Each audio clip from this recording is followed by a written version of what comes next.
Hi, guys. Welcome back to the Power Network. I'm Amy. Whew. We've got creator reactions to add to the dumpster fire that is hidden true crime.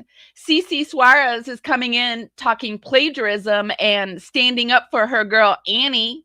Gray doesn't seem to know what off the record means, and Colby Ryan is saying, enough!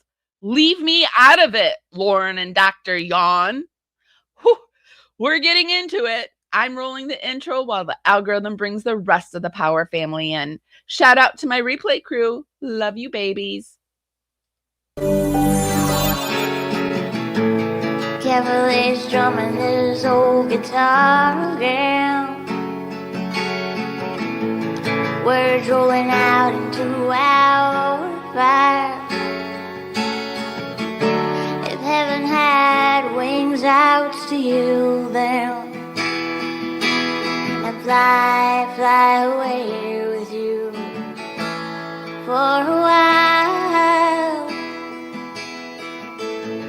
Hearing the essence of gratitude,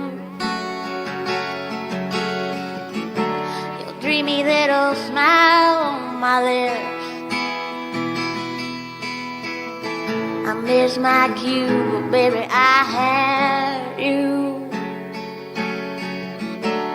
Miss my cue, but I had you for that day. Here in the blue, I'm falling deep. Here in the essence of gratitude, I get to hang out with my Power crew this morning. So good to see everyone. Welcome to all those that are starting to file in. Good morning. Good morning. Good morning. Good morning to you and you and you.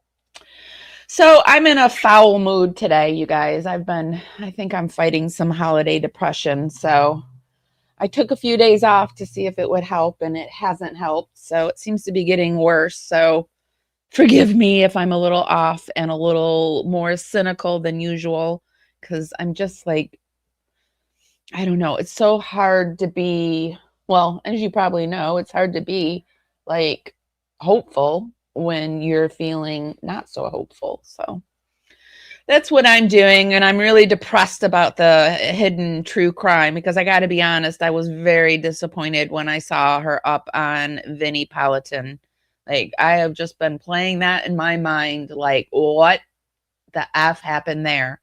Like, so this, but you know, then I remind myself, Amy. Yes, I talk third person sometimes.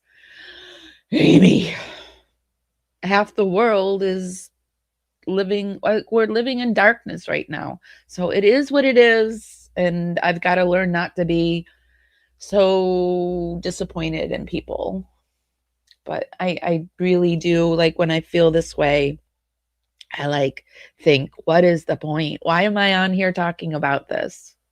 But I guess the point is just to bring awareness and not to lay any hope of any kind of result to what I'm doing. I try to do that. Like, I don't want like to put any kind of results on it, because then if it doesn't happen, then I'm disappointed and I feel like I've wasted my time. But there's got to be some goodness that's coming from this. And so maybe we'll figure it out. But I got to tell you, I am so disappointed about her being on Vinnie Politan. If you don't know what I'm talking about, I'm sure you guys do. I mean, like I just said, I took a few days off, and you take one day off in this case and you miss a lot. So a few days ago, let me get my screen together. A few days ago, our Lauren Turd showed up on Vinnie Politan, which I mean, I like him too. And so, but I always tell people, don't throw the baby out with the bathwater. Just because you don't agree with something, like, you're not going to agree with everything people do. You're just not. And this is a huge thing that I do not agree with, and I'm very disappointed in. Thank you. You're lovely back. My energy is a little lower today, and I'm pissed off. Good morning, Winter Mermaid. What a pretty name. Bring the light, right? Maybe that's why I do it, so you guys can remind me that there is light out there. Rainy, windy, cold. Oh, no power. Yeah, no coffee. Ugh! It just got worse and worse there, my friend. Well, I can give you some virtual coffee. That's all I got for you. Because another reason why I am so depressed is and not coming on is like I am so worried about money right now. And I know like it's such a horrible thing to be worried about. And like the more I worry about it, the more I get like frozen and shut off. And like the thing to do is like when you're worried about money is to shake your butt and get out there. But for me, it's like it freezes my ass and it just makes me want to like crawl up in a ball and just like ugh. So I just assume that if you have no power and no coffee, you might be struggling along with me. And so I am sending you virtual abundance as well as to all of you guys. Um, Good morning, Zenjen. Can we talk about the elephant in the room? She looks so different. The makeup, the face, a wider. What's going on? I don't know. I don't know if it's because, she did say she has MS. And one of the big things when I have my MS flares is I turn directly to steroids. So I don't know if she's having to dip into the steroids right now. I do know that she's trying to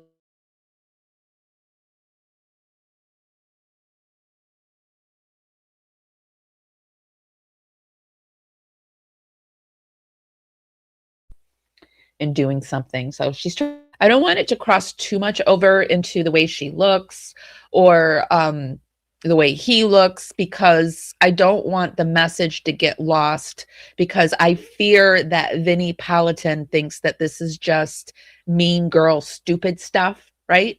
And to me, this isn't like I call it mean girl.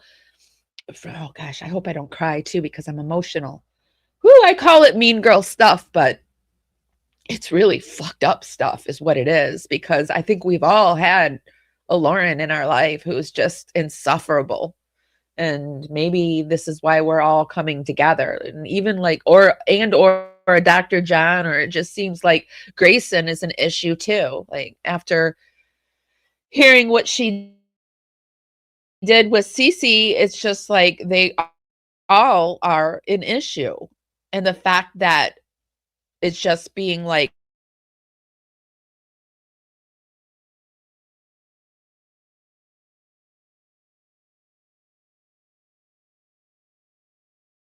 stupid, right?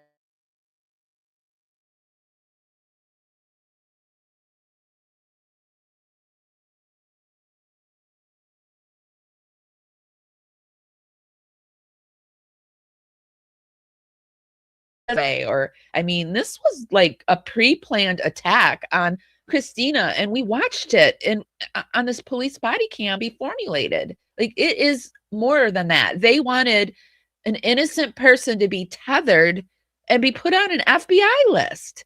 That is like a lot. It's more than mean girl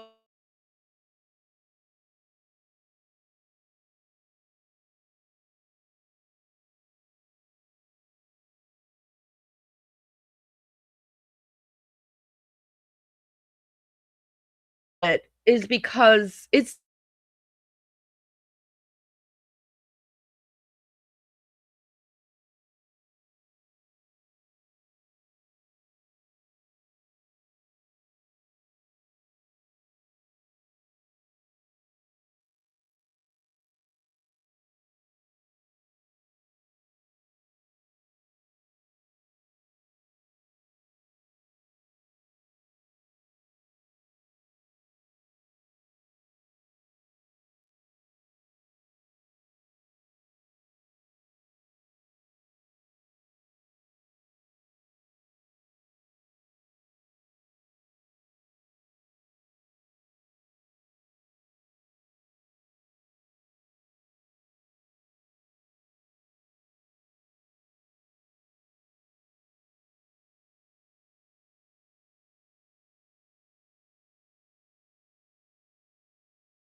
Okay. Sorry about that, you guys. I don't know what happened. I completely got booted from the studio. I came back. I was still up there, but then there was 2 of me in the studio. I don't know. Anyway, I have issues. I have issues with this, and I'm feeling a little depressed about it all. But we're going to get into it. We're going to take a look at Colby's reaction to all of this, and then we're going to go in and look at Cece's reaction. Let me get my studio back together, because once you get booted, it all gets erased in the back end. Let me share my screen. How's everyone doing this morning? Is anyone else feeling? I don't know. I can't figure out if this is like holiday blues or if this is like just being depressed over this case, or what is it I'm feeling? I can't quite figure it out. I think it's holiday blues. She lowered her eyebrows. She definitely lowered her eyebrows. Okay, so this is for those that don't know quite, if you haven't seen, she showed up on Vinny Politan's show. It's not over on his channel yet. Sure, it's up. It's not over on his channel yet, but it'll probably be there soon. This is just a clip. Staying is in question. You wonder, is he staying, who he's staying with? Is he staying with the brother? Is he staying in the car? And he has this whole thing about not driving. I wasn't driving the car. I wasn't driving the car. You can't do this because I wasn't driving, even though he's on the roadway and he's going to hike up to the top despite the poor weather. It's a very, very strange situation. And I agree with Dr. Lacey. He's not in his right mind. His world is unraveling. Dr. J. So she was on Vinny's show. I mean, to be honest, they interview that guy or something like that, or I don't know. They're like a little bit of an expert, so they have a leg up on the case. So I mean, that could be possibly why he had her on. Over on Reddit, they were talking about it.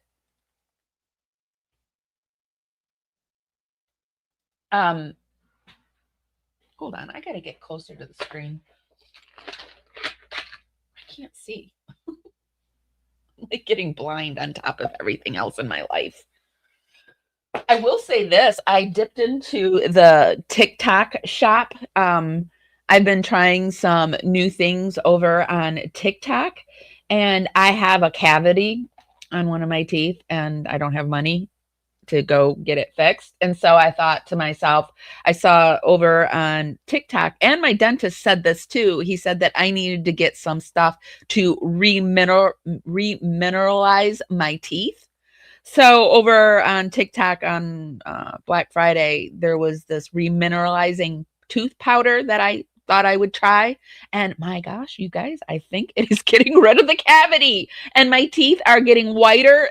You know, my teeth are something I'm very sensitive about because I was on medications and it kind of destroyed them. But they are looking better. That one cavity is like, I swear it's shrinking, and my teeth are getting whiter. And, you know, they were getting that see-through look to it, and that's going away. My gums are they're getting, you know, more like plumper. They're better. So I don't know. I'll keep you updated, but I was reading that, you know, like I think all of our systems, our healthcare system, dental, medical, education, political, like everything is corrupt, right? And so they were saying, like, the dental system, there are ways to fix your teeth.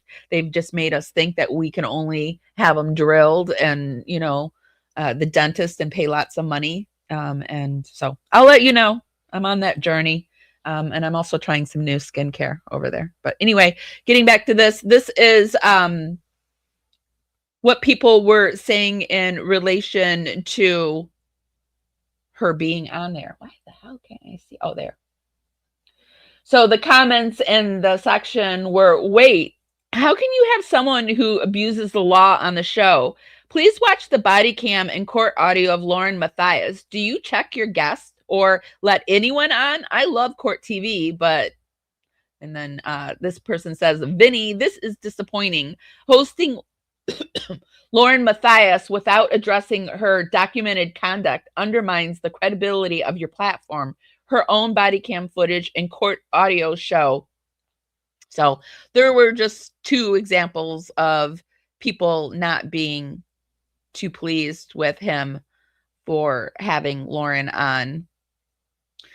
I did see that Vinny likes controversy, and some people were thinking that possibly that's why he did it. I think Vinny purposely has controversial YouTube guests on because the comment section explodes, giving the video tons of interaction, and that could be very well too, and thus more views. He even tried to get Gray Hughes to see that all the interaction was good and he should be happy, but Gray just couldn't stand the criticism. I'm sure Lauren will absolutely hate it also, since her and Gray are very similar in that regard. But I think they're different in that regard, that I think Lauren is one of those people, much like Gypsy Rose Blanchard, that will press on. They will press on. She's not going anywhere, you guys. She is not going anywhere. What is the magic product? Gosh, what is the name of it? Hold on, let me grab it really quick.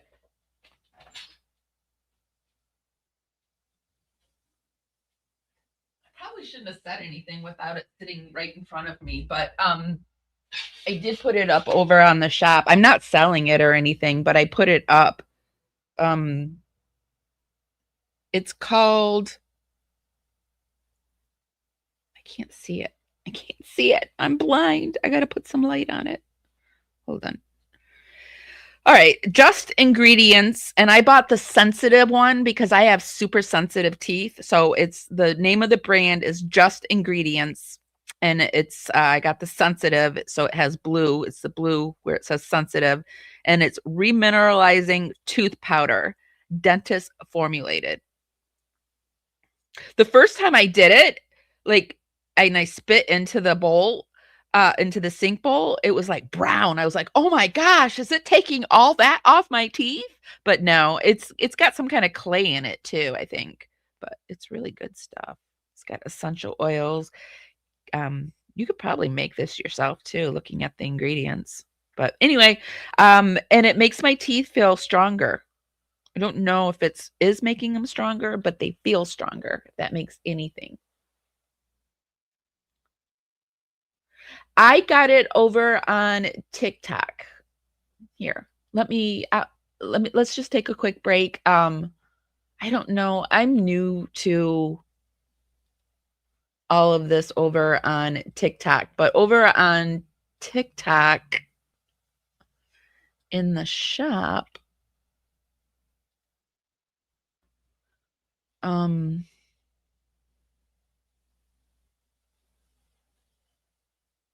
oh, you need an app. Well, you know what I can do? I'll just type in the name of the product and it'll bring it up and you'll be able to see it. And then I will also put the link to it in the show notes if you want to get it. And it wasn't that much money either. And there's a dentist, a woman out there that recommends a whole line of so you don't have to go to the dentist, and it's over the counter stuff that you can buy. I'm going to do it because I would really like my teeth. I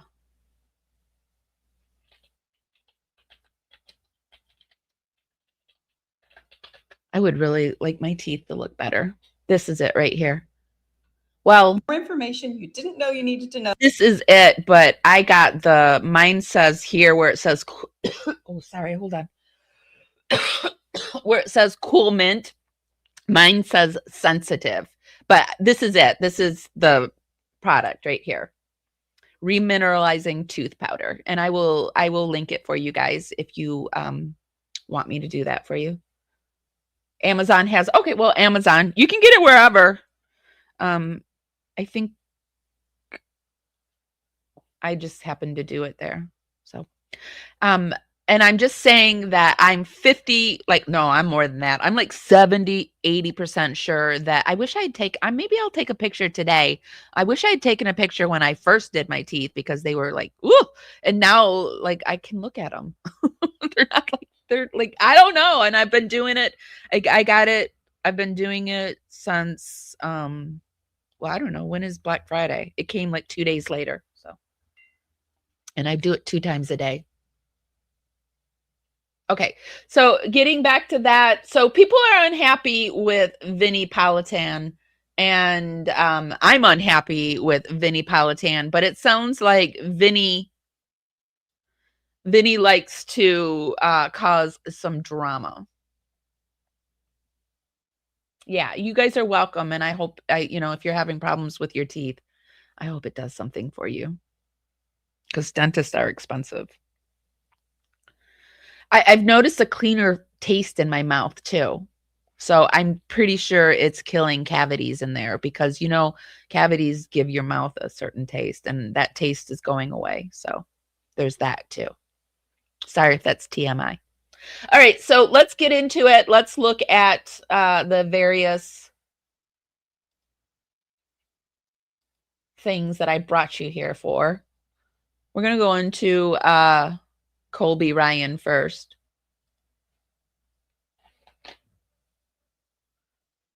So, yeah, I have to address this about Colby. I know I don't agree with what happened between he and his wife, but I mean, it has been settled in the law, and I mean, he was going through stuff. I don't think you accidentally do stuff like that. So to me, and I know that there were a lot of stuff in his family growing up. We know there was a lot of like inappropriate stuff between Lori and her brother and her family. And you can only imagine what Lori did with, her significant others in front of the kids. And so I just imagine, it was like really confusing. I've thought about this for Colby, and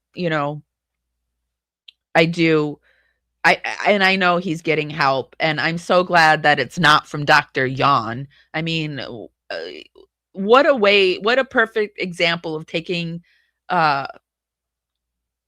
just really not thinking about victims and just inserting yourself. Dr. John inserted himself as a father figure with this poor kid who has lost his father, his birth father.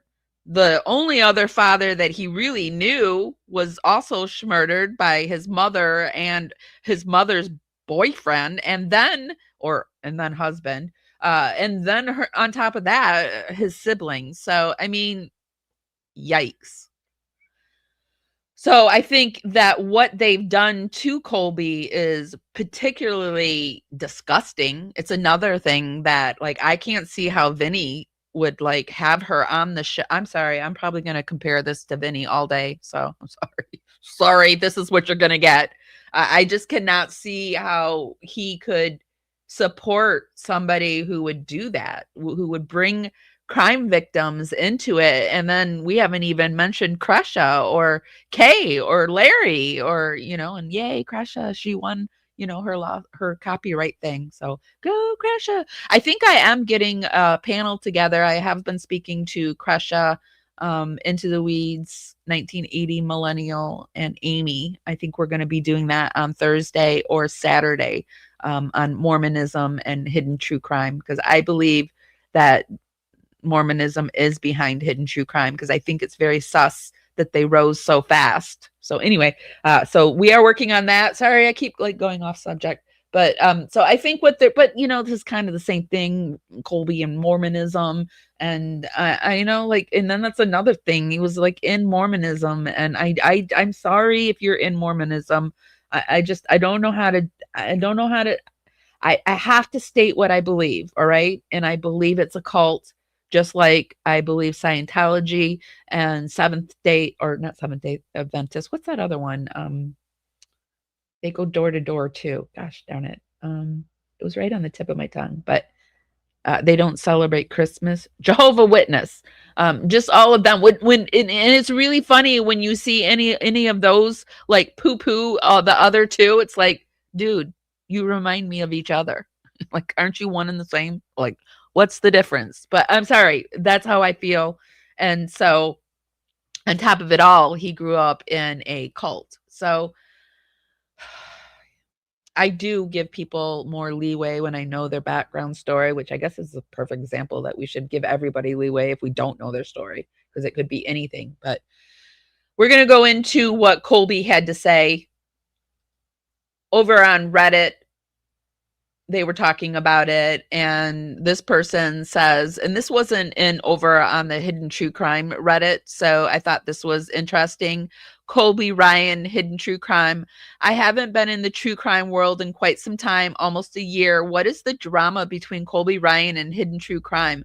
I see that Colby made a whole video about drama, almost specifically addressing HTC.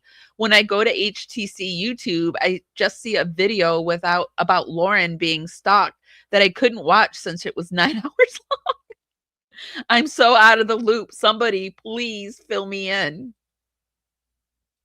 Well, we'll fill you in. We've got a whole playlist on it.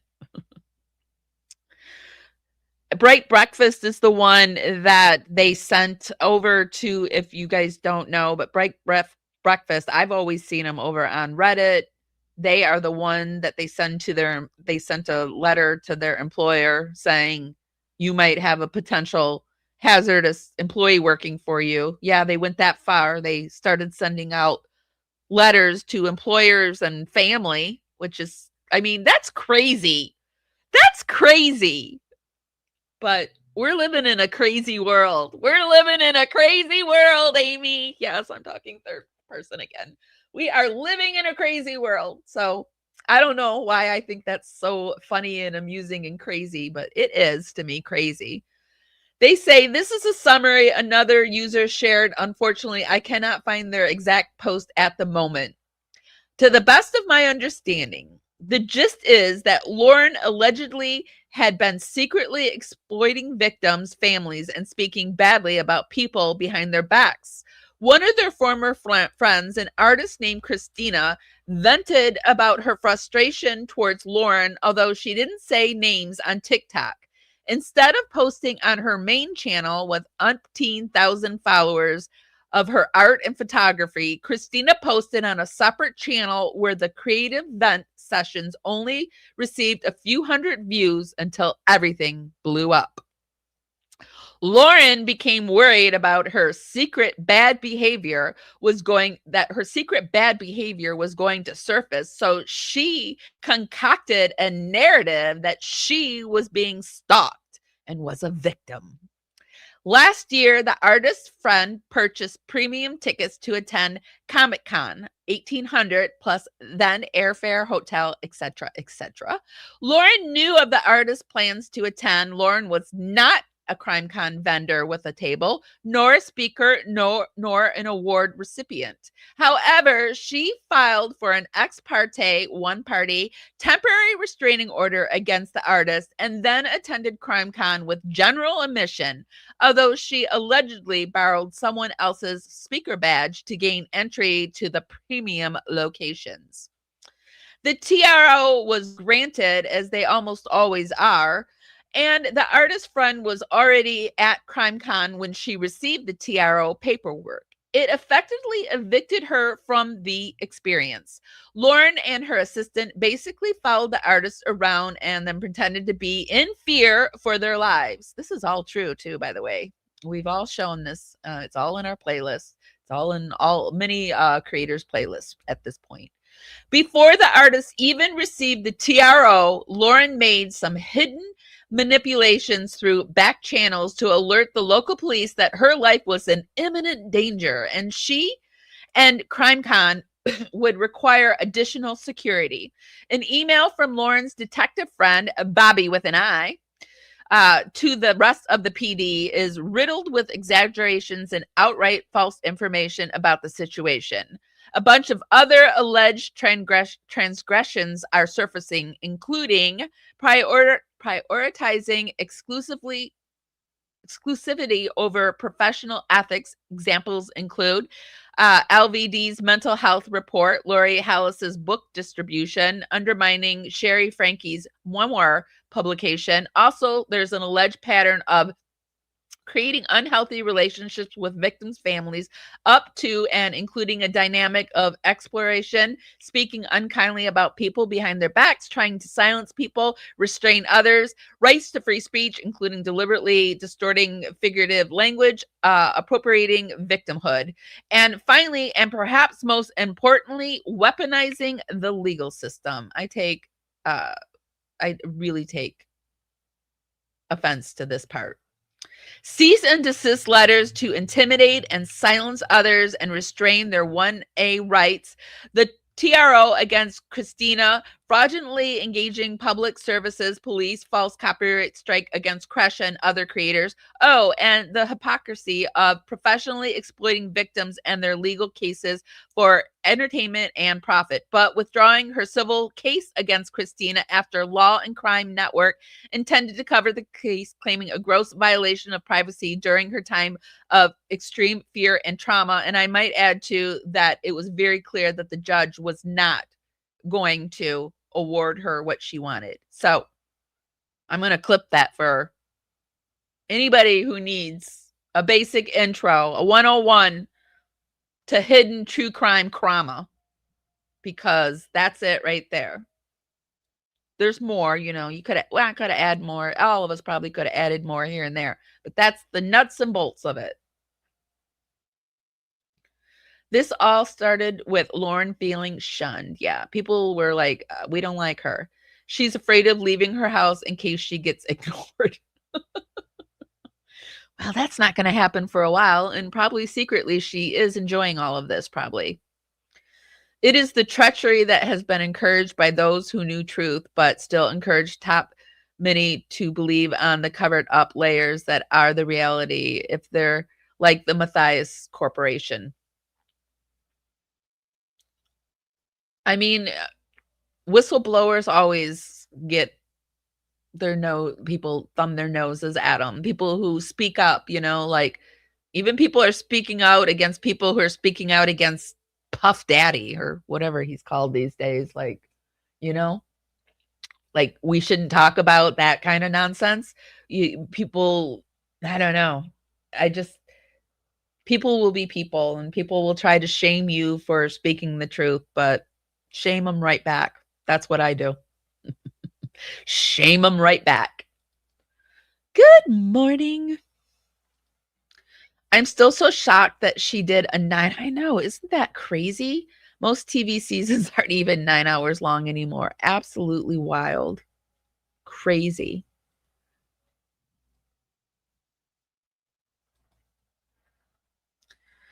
Is this going to be another Mean Girls gang up? Well, Jenny Hicks, it might. I don't know. Why'd you come? Why'd you come? You knew what we were talking about. You can't stay away. That's why. My hope is just maybe some of these truth seeds will be planted into people like you. Okay, so let's go over and actually take a look at what Colby has to say.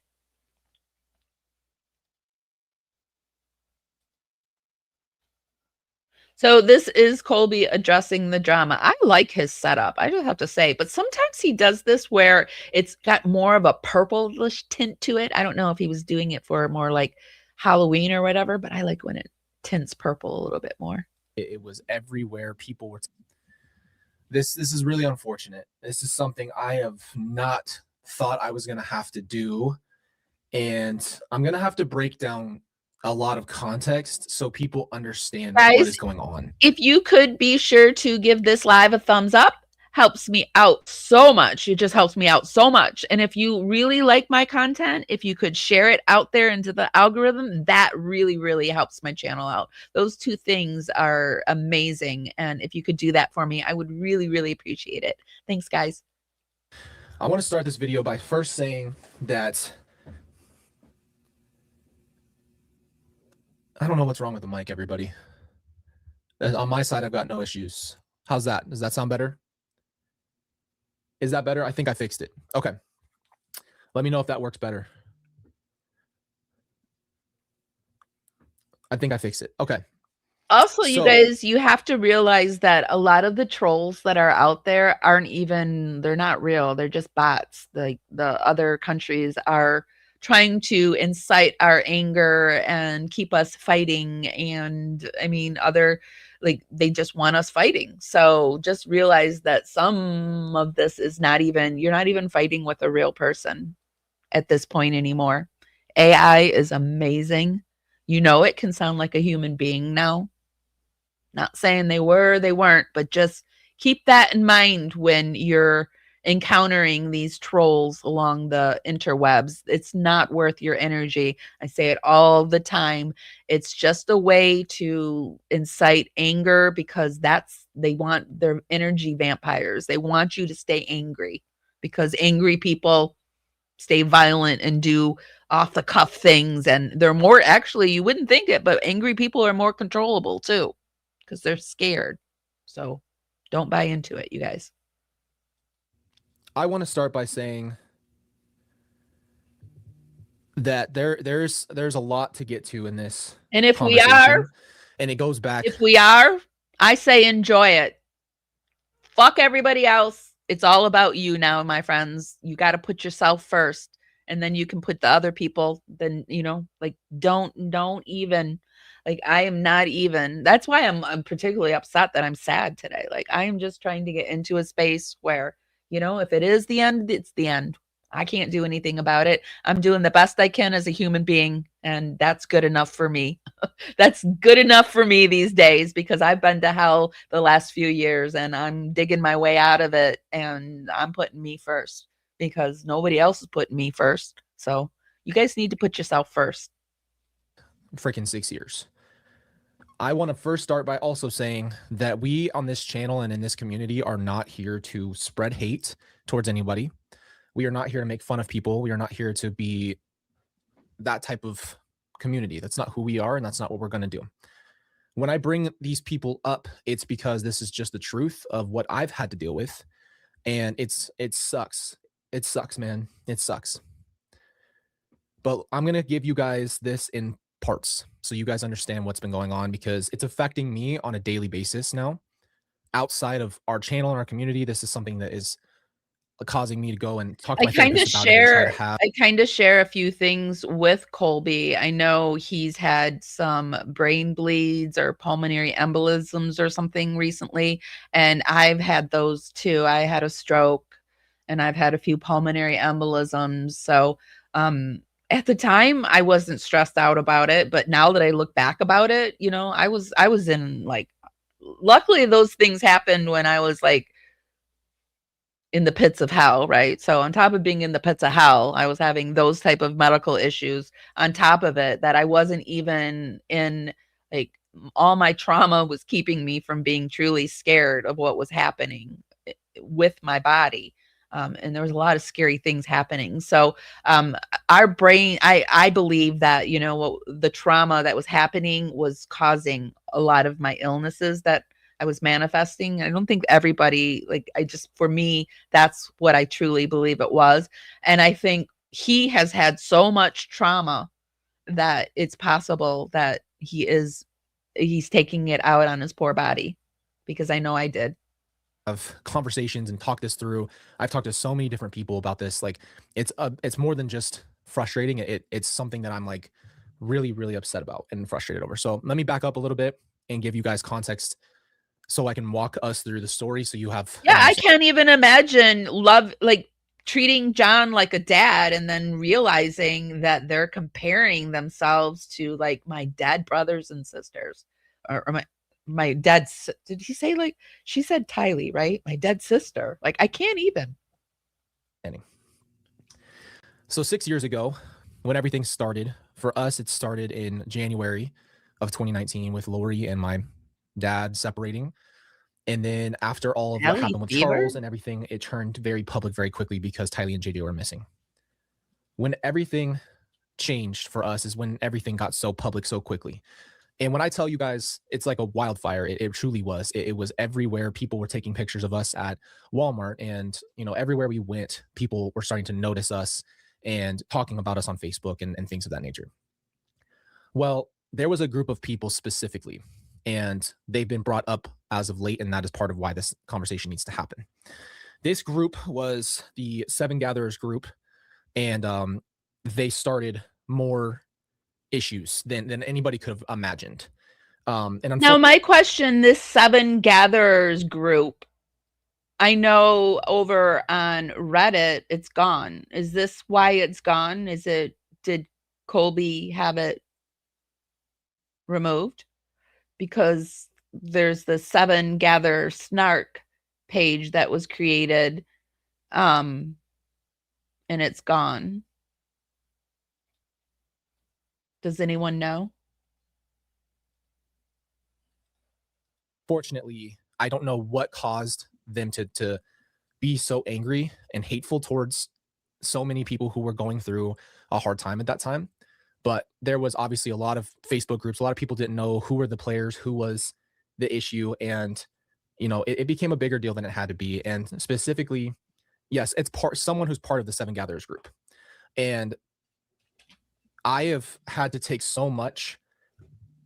I've had to take so much issue with what was being said because nobody knows what's happening. Like, nobody else has a clear picture. And there's people who are saying on YouTube and in public that they are connected. They know inside information, and there's stuff that they know that no one else knows. I'm going to give some bigger context and then come back to this piece real quick, just so you guys understand. It was unfortunate because once this started, the woodwork people showed up and started to claim to have so much ties to it.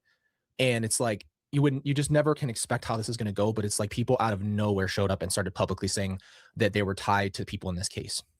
And that whole situation got really bad because no one knew. No one was fact checking. No one was stopping it. And at that time, I'm worried about Tylee and JJ. I don't care to try to clear people's rumors up. Like, people thought I was sketchy. People thought I was involved, hurtful stuff. But do I really have the time? I did listen to bits and pieces of it, and I did get like the gist that the reason, and this was the gist, and maybe I'll think differently at the end, but that the reason he supported Lauren in the very beginning was because he thought Christina was the Seven Gatherers group, but there's a different Seven Gatherers group that's not Christina. And he was thinking that Christina was these people, and that's why he supported Lauren. That's the gist I got. But spin trying to make sure everybody understands where I stand and who I am. No, I not at that time. It wasn't about me, but it was just part of this whole situation. I have allowed and let people say whatever they want for a very long time, but there's certain people who took it to a level of beyond disrespectful, more to like the level of. It seems like he really doesn't like Annie, so maybe, I don't know. Of as hurtful as you can possibly get. One of those people was Annie, and she's Tylee's aunt on her other side. And I cannot tell you how hurt I was by her actions throughout this whole situation, and herself talking to me and working things out. Or it was a cute play on, not cute, but like a smart play on words, and it did freak her out now, didn't it? Her problem was she took everything to the Facebook situation. Yes, not the Seven Gatherers of Lori's group. This is not like those people. This is not like, I've never talked to Zulema or any of those people. So we're not talking about those people. We're talking about the people who made fun of those people, which were a Facebook group. And it really hurts me to have to bring this up because I've not said a word to you guys for a very long time. Well, the problem that I had with Annie is that she started a YouTube channel and started to post a lot of things about a lot of people, and said things that were such lies and so hurtful. And like, I was being kicked while I was down, and so were others. So I want to make sure I don't say who else it was, but if any of you have followed this situation, you would know that they were starting these groups of people who just attacked others. And it got so out of control, and it never ever got checked by anybody because we were all dealing with the situation in front of us. But it was a kick you while you're down situation. And I could go on and on about that situation, but it's just not worth it. I'm just letting you guys know because this is the context to what's going to come up next. So I have to say that I never really watched Annie, so I can't really comment too much on Annie. I can't comment on what I don't know. hurt by the fact that people would not want to talk about this stuff privately first. That would be my approach first. That would be something I would want to do, is hear why they're upset or whatever. But in situations like this, when you don't know someone in the first place, they're obviously not going to come to you and try to talk to you. I've had to shut my mouth about things and just take it all in stride. Well, when this whole situation happened with Hidden True Crime, and I saw that some people that I had seen before were involved in this, I got really triggered and I got upset and I got angry and I got that righteous anger again and thought, I can't believe you're still going 6 years later. And I really did for a little bit kind of fly off the rail, because I was so upset and I just couldn't believe that this could not end over all of this time, that you wouldn't let it go. You can't move on with your life. Like, people who are uninvolved in my family can't let go of what the case was, and just taking it to a level of drama. So back in April, we were all at Charles's trial. And during that time, stuff was starting to happen in the courtroom, and I started to see all of these things popping up about drama. And I'm going to be honest with you, I was so angry, because I am trying to live through this trial of my father, and my mother is sitting right there, and she's the reason why he's gone. And we're talking about a bunch of nothing, and it's happening around the trial. And I'm getting pulled into this at this point, and I'm getting emails about how there's been all this horrible talking about me and how all these horrible things have been said about me. And I'm just like, look, even if that's true, I'm going to give you guys two number one things. Number one, anybody can have their opinion about me. If you want to talk bad about me, that is your opinion. It just is what it is. Obviously, I'm not going to be your best friend, but you're allowed to have an opinion, and you're allowed to think what you want. And that goes for Annie Cushing as well. She can have an opinion about me, but what I'm not going to tolerate is absolute lies coming out of your mouth about me and my behavior or anything of that nature, or things you don't know what you're talking about. I'm also not going to allow people anymore. No worries here. You're never going to get a spell check from me. I'm the queen of misspelling things, so no worries here. To pretend like they were close to my family just so they can get whatever it is they're looking for. If you're looking for clout, you need to take a look in the mirror.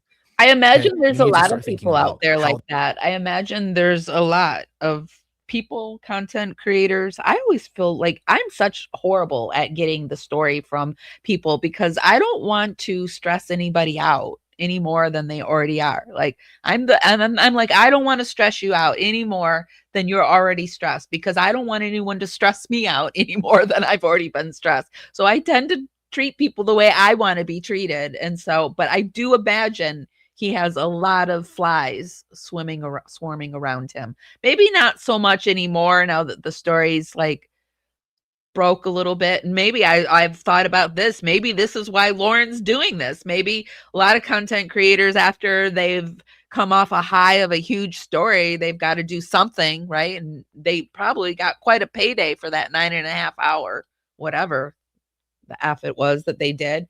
So maybe this, that came to my mind too. Like, did they do this because this big story ended? But I do imagine he has a lot of people buzzing around him. That affects people. You're accepting condolences for somebody that you might not even have trauma over. Okay. And I'm going to say my one F word this right now. That's fucked up. You don't get to do that. I would never do that in other situations and accept condolences from people over dead people because you want to continue to have a platform. And that goes for anybody. Okay. That is wrong. And that sounds like he's talking about Hidden True Crime to me, because those are the ones that have been buzzing around him the most that I mean, I don't know. I will admit I knew enough about the Lori Vallow case, but I didn't know like the ins and out of the people that were covering the case and, you know, all of that too. And I knew of Colby, but I didn't know him the way I do now. Like, I still don't know him, but I don't know. What do you guys think? And you don't get to do that. You do not get to pretend anymore that you are something you're not. So just stop. This is all about truth. This is not an attack of their character. This is not an attack of anything else. This is the truth. Stop trying to make yourself more than what you are. If you would have just said your position and your honesty, people would respect you and people would see that. Okay. Now back to the main point. When this all happened in April, I was very upset. When I found out that certain people that I had noticed from before the 6 years were involved in it, I got very, very, very I believe it. Upset. And I immediately jumped into defense mode and how I wanted to address these people. And I was so sick and tired of taking punches. And it was freaking time for them to face some kind of consequence for all of the things that they've said that were lies. That were Megan. Sorry, I always call her Megan, but it's got to be Megan. I think Megan is a problem too. I'm just going to say it. I think Megan might be a problem too.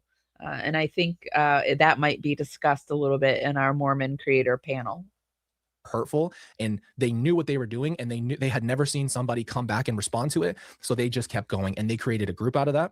And again, I'm not going to bring up anybody else or any other names, because you know what, I don't know them. I don't even know Annie. I barely know her at all. And the point being, when I saw that group and I saw those people involved, I got so pissed off for so many of the people that I care about around me, and watching people get more and more attacked after all of this. Like, because people couldn't. Kresha said something to me, and I'm not going to say what she said because I don't know if she wants to let it out, but Kresha did say something to me about something. Yeah. And I just think that Megan might be an issue. Not let it go. And it just truly makes me think that they don't have. If my warning bells have officially gone off for Megan, we'll just say that. You know, a life in any other way, shape, or form other than to try Much to have like more when drama.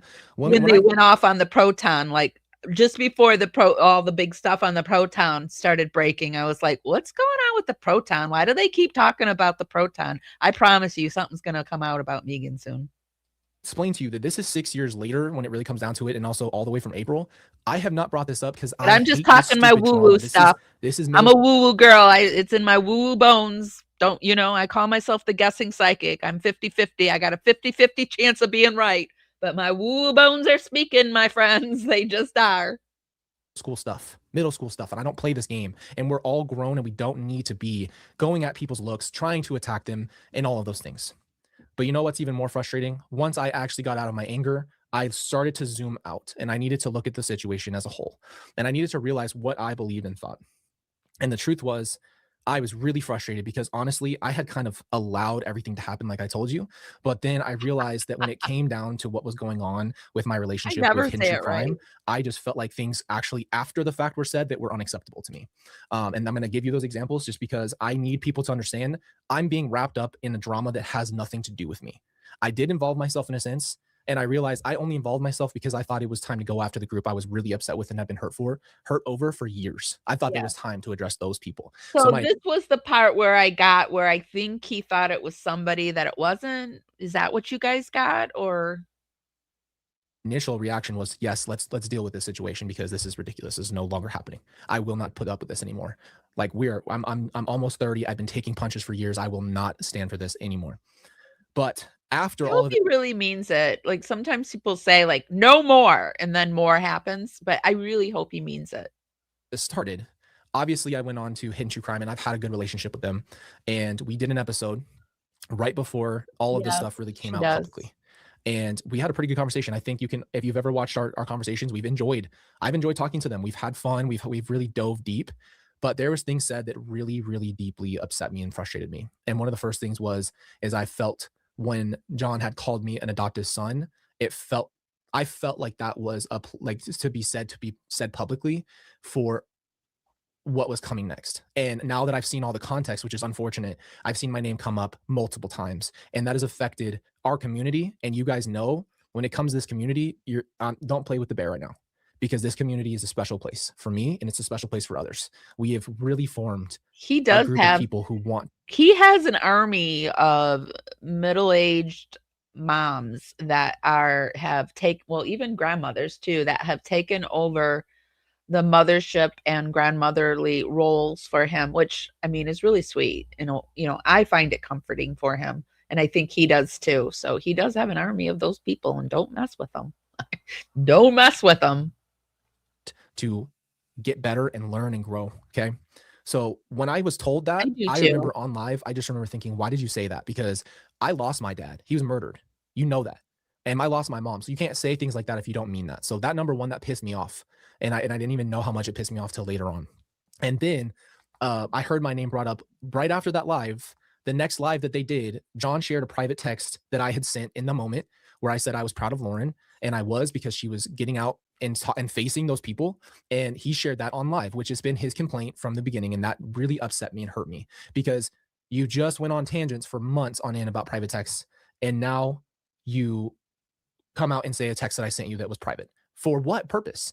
That I felt think people need to just get it out of their minds that if you text anybody that it's private, because once it leaves your phone and enters into the interwebs, it is no longer private. Get over it, you guys, and stop. Don't say anything you wouldn't say in public. Just don't do it, right? Just don't do it.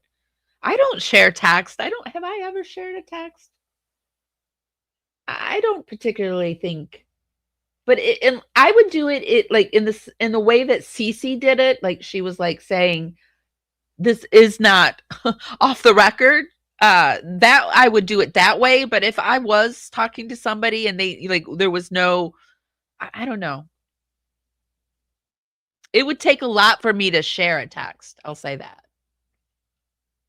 like it was all planned, and that's what I'm saying. And this is my perspective. But with that said, I save all text. I save all text. I've got text from people from years ago. I just don't delete. I don't delete text because people will can try to twist your words every which way till Sunday, and I save everything, text and emails, and voice messages too. Because my name has been brought up in that situation so many times. But I'm an ex-social worker, so document, you know? I went to court for my dad. I had to see it when I went to freaking CrimeCon. I have to witness it, and it won't go away. I have let it go. I've let it slide. I've walked away. I've said nothing. I've let it play out. It has nothing to do with me. Keep me out of it. I'm not here for this drama. I'm not even involved. When the hell did I become a part of this? Until I realized I was being dragged into it. And I wanted to not do this video. I never wanted to make this video. I never wanted to have to make this video. And it's so irritating to me that I don't even go to that place. We don't go to that. Yes, we talk about my family. It's already public information. My family, and we talked about this last night with the mods. That is public. You guys knew more about my family and details about my family than I did. So yeah, am I touching on that now? Yes, for my own sake. And I appreciate that I have people who I feel are like a family for me because I don't have that anymore. So I address those things. I've told you guys, you can believe what you want. I'm telling you context so you understand where I stand. Number one thing I have a trigger with now, and I'm no longer taking these punches quietly, is being pulled into people's bullshit. I have nothing to do with the situation. And at first, I was very supportive of them, of Hidden True Crime. I wanted, I didn't know what exactly all of the sides. But guess what? There's always two sides to everything. And you know what? I'm not on either side. So just put that out there. I don't support anybody in this situation because two things. I know what I know. I don't know both sides. I haven't had the conversations. I'm not trying to jump into it. And secondly, I've been through enough. I don't even want to be involved in it. Okay. Okay. Let's back the bus up a little bit here, Colby. You did step into it. You inserted yourself into it. And now you're saying you don't want to be in it. And I get it. I get it. You've been through a lot. But you did put yourself into it. So you're not going to point your finger at me, friend. All right. So there's that. All right. And now you're making a video about it. So just, it is what it is. I get that you don't want to be in it, but you're in it. I get it. When you have this much happen in your life, you don't want more issues. You don't want more drama, and you don't want to keep going on and on and on about it. I'm heartbroken over all of this because I don't have anybody that I've went at except for Lori, Chad, and Alex, Zulema, and the Melanies, because they're all, in my opinion, very deeply tied to what happened, and they never said anything or did anything, and people were being... That family is going to be going through trauma for generations because generational trauma is a real thing. And that, and it's so, they'll know. Well, they might not even like put it back to 2 generations ago, my aunt or my uncle or my great-great-grandmother did this or that, right? They're not going to probably be thinking that that's the reason why they have this fear of being out in nature or whatever it is that, is being put onto that generation. Because I just say that because Tylee was probably murdered at Yellowstone or whatever. That's what, bad example. But you know what I mean, right? So, that's how this weirdness happens. And yeah, it is ancestry is so fascinating to me. Killed. That's who I have a true issue with, and I've told you guys that this whole thing is not something that I'm trying to get into a big conversation about. What I don't want people to do is go at Lauren and John. I don't want people going at Annie. I don't want people going at it. That's why I've never said anything, because I'm not trying to start a let's go get these people for what they've done. That's not who I am. I don't want people spreading more hate. It should be the opposite. I don't think anybody should go after anybody, but I think the truth should be told. And I think maybe Colby's dipping into a territory that I hate. I hate when people, when you tell the truth, they say, why are you hating on that person? When did truth become hate? In fact, I don't hate Lauren and John. The hate is not even a part of it's not. I don't feel hate towards these people.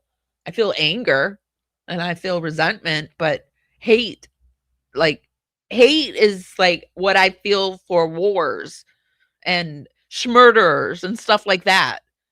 Like, there's no hate here. Be coming to this channel and diffusing a lot of that and learning how to deal with these situations. But at the end of the day, how long can someone just keep being thrown into situations and say nothing? I'm not doing that anymore. I agree. I'm not here to be everybody's best friend anymore. I'm not here to be steamrolled by you. I'm not here to people please. I feel like I'm having a conversation with him. Like, I completely agree. He needs to say something, but I'm saying this back to you. Like, you inserted yourself, and I get it. But there's also, you've got to get our side too if you want us to get you. It's a two-way street, in my opinion. And I'm not going to be taken advantage of. I'm not going to be that guy anymore. And it's not fair to me. It's not fair to my family. It's not fair to our channel. It's not fair to our community. It's not fair. I've never once used someone in the situation to shield myself because I was going through something. And again, that's my perspective. That's just what I feel and think. Is I feel like I was used. You were. In a timing where I was being used in a certain way. That's how I feel. You were. If that's wrong, then it's not wrong. But that's my perspective after really looking at this for a long time. But I don't know anybody who's saying that you're wrong for that. Like, yeah, you were used. You were 100%, 100, 250, 1,000, 1,000,000% used. There was no part in their relationship with you that was not a used situation. It was that used. You were so used and such a vulnerable, worst time of your life. Yet you don't feel anger towards them. Like, you're not going to take sides. Like, that's, I got a problem a little bit, but I mean, I can't make you feel the way I would feel. Right. So, but you've got to realize that my view of it is that's my view. Long time. And I'm angry and I'm hurt and I'm a lot of things. I don't even know how to explain all of this. But I came running at the opportunity to finally face the people who had been hurting me for a really long time. That was my first thought. And you know what? That was an emotional decision. And that was why I'm glad I never said anything yet, because I needed to take the time. This was months ago when this all started. Yeah. But it's not cool. None of this is cool. None of this drama has anything to do with Colby. I feel like I'm having an interview with him, but I actually appreciate the fact that he stepped away and took some time to actually think about, like, how do I think? Because, like, often we all, like, I like to take time to think about it. And I'll often ask other people, what do you think about this? To try to weigh in on, like, I don't want to make a rash decision on shit. And sometimes I get too hung up on, weighing this and that and, thinking about this. But I appreciate people that will take time to think about it rather than someone that's just like, blah, blah, blah, right? So I appreciate it. Okay, I would stand up for my convictions. If I feel that it's my time to take heat for my convictions, I'm cool with that. I'll take the heat because I'm willing to die on my convictions. This is not my conviction. I don't even know this whole situation like I thought I did until all of this stuff started coming out, all of these people involved, all of this drama. Man, damn, like I have nothing to do with this. And yes, I have had nothing but respect and a good relationship with Hidden True Crime. And I want to make this clear so everyone understands where I stand. We had Basher though. I mean, he just stated that's another thing. Like, just because you're stating your opinion and your truth, is it really bashing? I didn't hear him basher. He just said that she said horrible things in his opinion. I mean, he said his truth. So it's just like a real sticky, like, hater. Like, he's a hater, he's a basher. And I think we've got to step out of that mindset where when you're saying how you feel, it's like don't, like me talking in the beginning about how I'm very unhappy with Vinny, but it doesn't mean I'm not going to watch him anymore. And just because he did this one thing, I didn't agree with him. So we got to be really careful about these things. I think I would love for the world to get out of that kind of mindset. It started in the early 2000s, and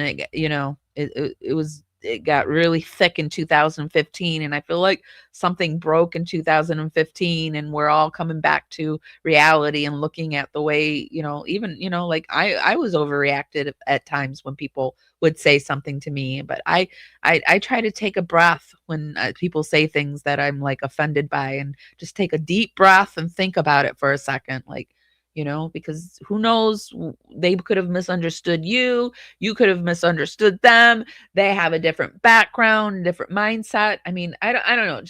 I just think we all need to take a little breather about the hate and the bashing. And I say that the kindest way I can. I know I'm a very straightforward person, so I'm trying to say that the kindest way I can. I just think we all need to take a breath. Conversations when we did talk on lives.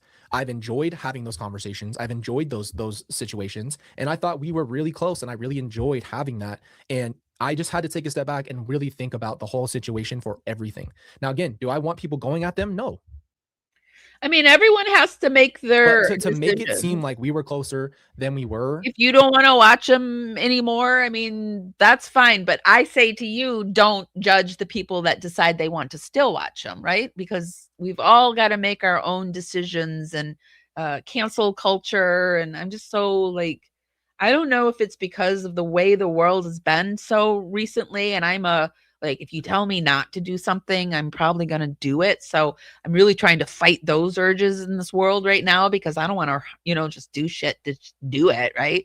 Just to prove somebody. But I get it. If you don't want to watch them anymore, I mean, like, I don't get people who want to still watch hidden true crime. Like, that's weird to me. But I'm not going to, like, hate them for it, or, not be friends with them or whatever. But I don't know. I don't know. The world's weird right now, and I'm feeling a certain kind of way today. So there's that too. To me, because I've already been through the ringer, and I've allowed, because I've been nice, for Netflix to screw me. I've allowed people to get close to me because I wouldn't set the boundary, even though I felt it in my spirit that they were doing me wrong. Does it surprise you though that Netflix screwed them? And I allowed. Does it surprise you that Netflix screwed them? Doesn't surprise me.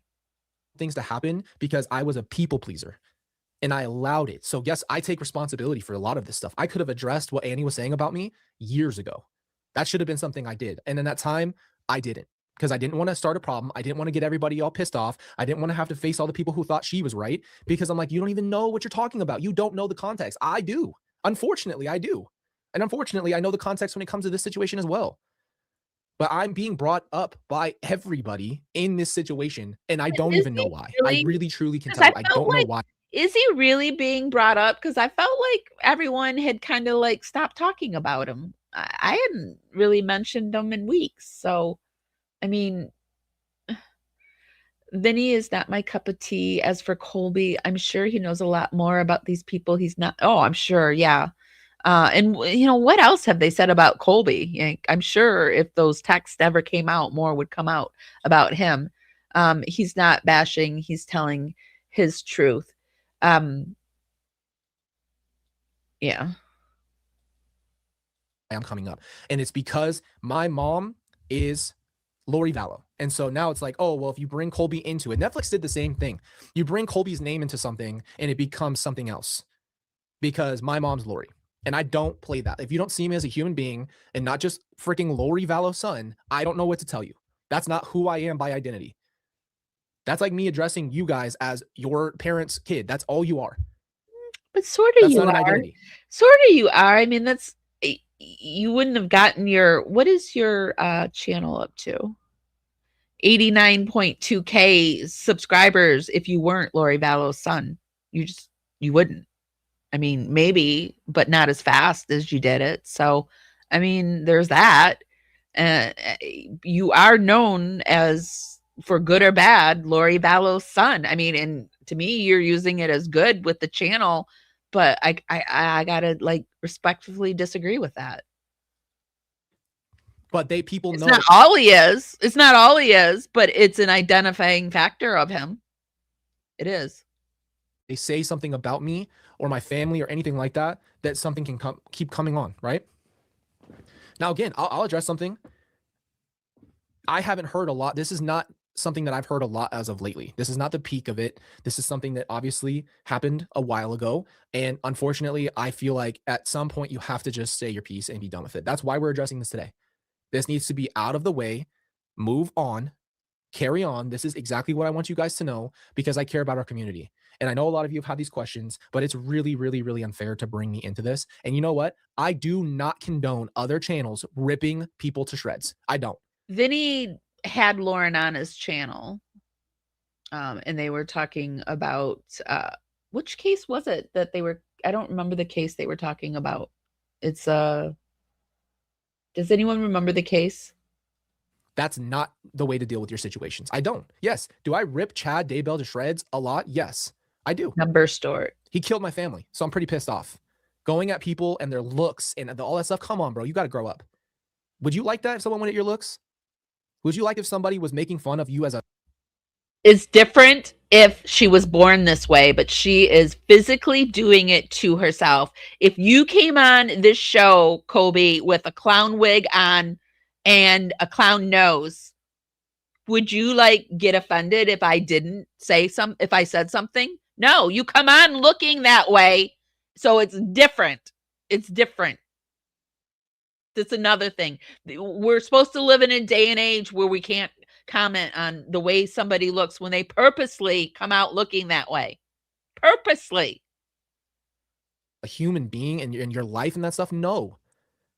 That's another thing I don't play. I don't play with that. I have no respect for people who take it that way. And I told Lori that Chad was Peter Griffin privately. Never knew that was going to come out publicly. I was pissed off when I said that.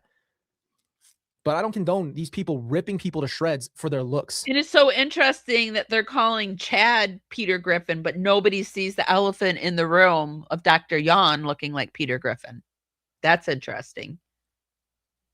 That's seriously, come on, bro. It's not funny. It's not funny to do that. That's bullying at its finest. Even if somebody did something wrong, come on. Wholeheartedly disagree with. And if you guys have, look, I can honestly say, I know I drew a line in the sand. I know what I'm saying. And I understand if you guys are upset, you have every right. You should make your own opinion about people. That's fine. I'm not trying to sway you.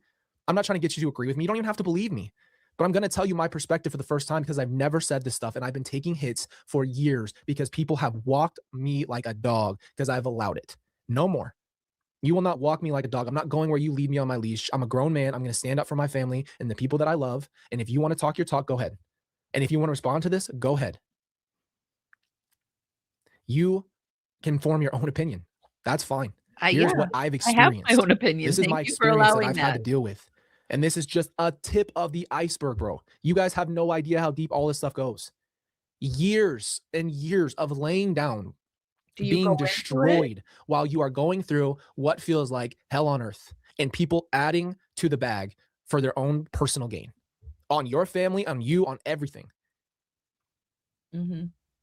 Do you go into it? All I've tried to do is live a certain way and try to be as open about this stuff and try to help people learn and grow and share my experiences and hope that we all can understand that we're all human beings. That's all I've wanted this whole time. And people, for some reason, take advantage of you or go at you and they decide that that's what they're going to do. And they make it all about what they can get out of it. And I just think that's wrong. None of this is just for you to play around with. You don't get to just bring up Tylee and Jade. Sounds to me like you're describing HTC this whole live, and yet you're not upset with them, you say. Like, you're not taking a side, but yet you're not laying down like a dog anymore. And Tammy and Charles, just to play around with it. You guys say whatever you want. I get all the comments. Grifter, everything in the world, milking it, obsessed, whatever. I mean, every YouTuber that gets on here gets that comment, grifter, milking crime for whatever. Like, but here you are following it, like it is what it is. People are going to say what they say, that they think it's easier than it is. And it's not rocket science to do, be a content creator, but it's also not as easy as one might think it is. So it is what it is. What you think? I do not care. If this was your family, you know, the last thing I would do is hop on your YouTube channel and tell you to get over it. The last thing I'd ever do is leave a comment about you, how you should grow up and how you're obsessed with what happened to your family. But you know what? Again, you're allowed to have your opinion. Go ahead, Does say he it. say anything else? Is this just more of this? Because I feel like he's repeating himself now. Another big reason why I'm upset, and another thing that really hurt me, is when I heard Lauren comparing herself to Charles and Tylee. That felt really wrong. Like, I don't think we can even fathom what Charles or Tylee was going through before they were taken by their mother and their wife. Yeah. We don't throw that out there. We don't say you know, like that just actually came over me like a cloud. Like, what was Tylee going through the days leading up? We know, like, the moment it was happening, it was probably the most terrifying thing ever. But I mean, didn't Lori say, like, she found out somebody said she was a zombie or she was dark before that? And she's like, no, I'm not. No, I'm not. Like, you know, the fear she must have been feeling. It's not even close to the same situation. And I don't want to speak rudely about her and say that, but that situation was so out of pocket. You do not say stuff like that. You do not say that because you don't know. I don't know what Tylee was going through, and I don't know what Charles was going through.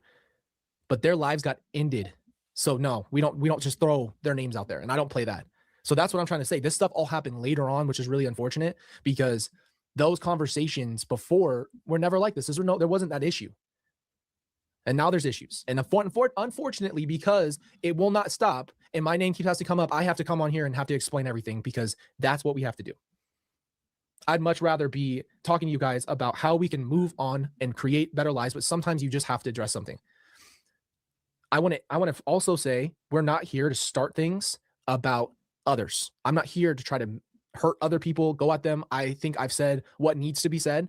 There's a lot that I haven't said, and it doesn't need to be said. That's the point. That would all just be personal anger, upset, frustration, whatever. But I'm not going to sit here and allow it. And you know what? When we did that video about Tylee at my wedding, that was a direct response to those people, that group of people, or at least specifically Annie, because she wants to sit here and tell the public lies about me, how Tylee wasn't at my wedding, and I have to hear this from other people because I'm not following it. You think I care? No, but that's ridiculous. You are ridiculous for coming out and trying to start lies because you know that no one's fact checking you. I get that little uncomfortableness too. I get it. And I don't know if it's because of everything he's gone through and continues to go. Yeah, I can't quite put my finger on it either. Don't be the person who says you talk nothing but facts and lie. You can't have it both ways. I would have respect for somebody who would at least try their best to understand how hard this is and not make it all about whatever they're trying to get out at the end of the day, but by specifically lying about so much. If there are receipts, he hasn't shared them yet. I don't know if he does. I do not play that. People have had their lives changed forever over this. This is not a fucking game. Yes, it's public. I get that. You're allowed to talk about it. Channels are going to cover it. That's just life. I get it. But these are human beings. This is my family. I'm the last one. I'm the only one left. Aww. So I feel like it's my responsibility because no one else in my family is going to say anything. I fucking will.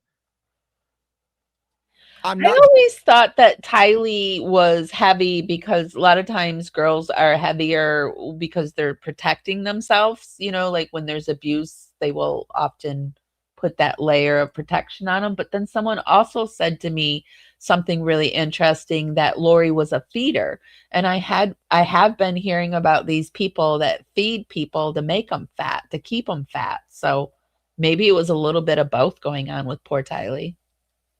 Doing that with you guys anymore. I'm not putting up with it. I'm not putting up with any of your crap. If you want to talk to me, come talk to me.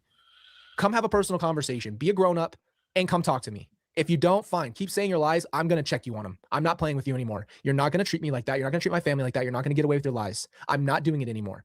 The things that have been said are so out of pocket. It's actually disgusting and hurtful. And I've said nothing. I've said nothing. This whole year for me has been so freaking hard, bro. And all I've tried to do for our community is continue to just see how you can deal with all of these situations and the best as you can. Oh my God. It's not my job to sit here and try to clear up every freaking rumor. It's not my job to try to make everybody feel better. That poor girl. Oh. It's not my job to try to make everybody understand my perspective. And you don't have to believe me. That's fine. but I'm done. I'm very, are very, very gonna done do with this. that. I am going to be setting up either a monthly or bi-weekly Dragonfly chat. We did one a few weeks ago, and I'm getting another one together. So yes, I do want our Dragonflies to come closer together. And in case you don't know who the Dragonflies are, it's our membership program that we have over on YouTube. Here, let me show you a little something about it. If you're not subscribed, why are you not subscribed? I would really, really, really love to have you as a power subscriber. If you really like my content, be sure to become a Dragonfly, and that's our membership, and it's $2.99 a month. I release all my videos early. We have special emojis over in the chat room. I kind of share things ahead of time with my Dragonflies, and I go live sometimes just for the Dragonflies. It's a way that I can support you guys and give you more content, and it's a way for you to support our channel. It's $2.99 a month, and I would love to have you. And the link is floating through the chat. Okay, so we're going to go over, and he just seems to be repeating himself. And there's the link, and I will also put it in the YouTube show notes. Thanks, guys, and welcome to all our new Dragonflies. We've got quite a few new ones, and I do put you up usually in the show intro or outro. And I'm going to update our emojis, put some new hidden true gems in there. Let's see. Okay, so let's move on. Everything that we watched today, I do put over in the YouTube show notes. We do this to cite our sources and for fair use. Yeah, she was very jealous of Tylee, and Tylee, you could tell, worshipped Lori. So. Oh, you've never heard of the feeder thing? Yeah, somebody said that to me about 2 months ago, and it just made a lot of sense to me, because there are mother-daughter relationships where the mother is, and Lori was all about the way she looked, and she couldn't have a young teen daughter, outshine her. Can you imagine? So, I don't know. I don't have any proof of it, but it made sense to me. Okay, moving on. Let's go over and look at Cece Suarez. Cece, about 2 weeks ago, came out with a video and started covering this.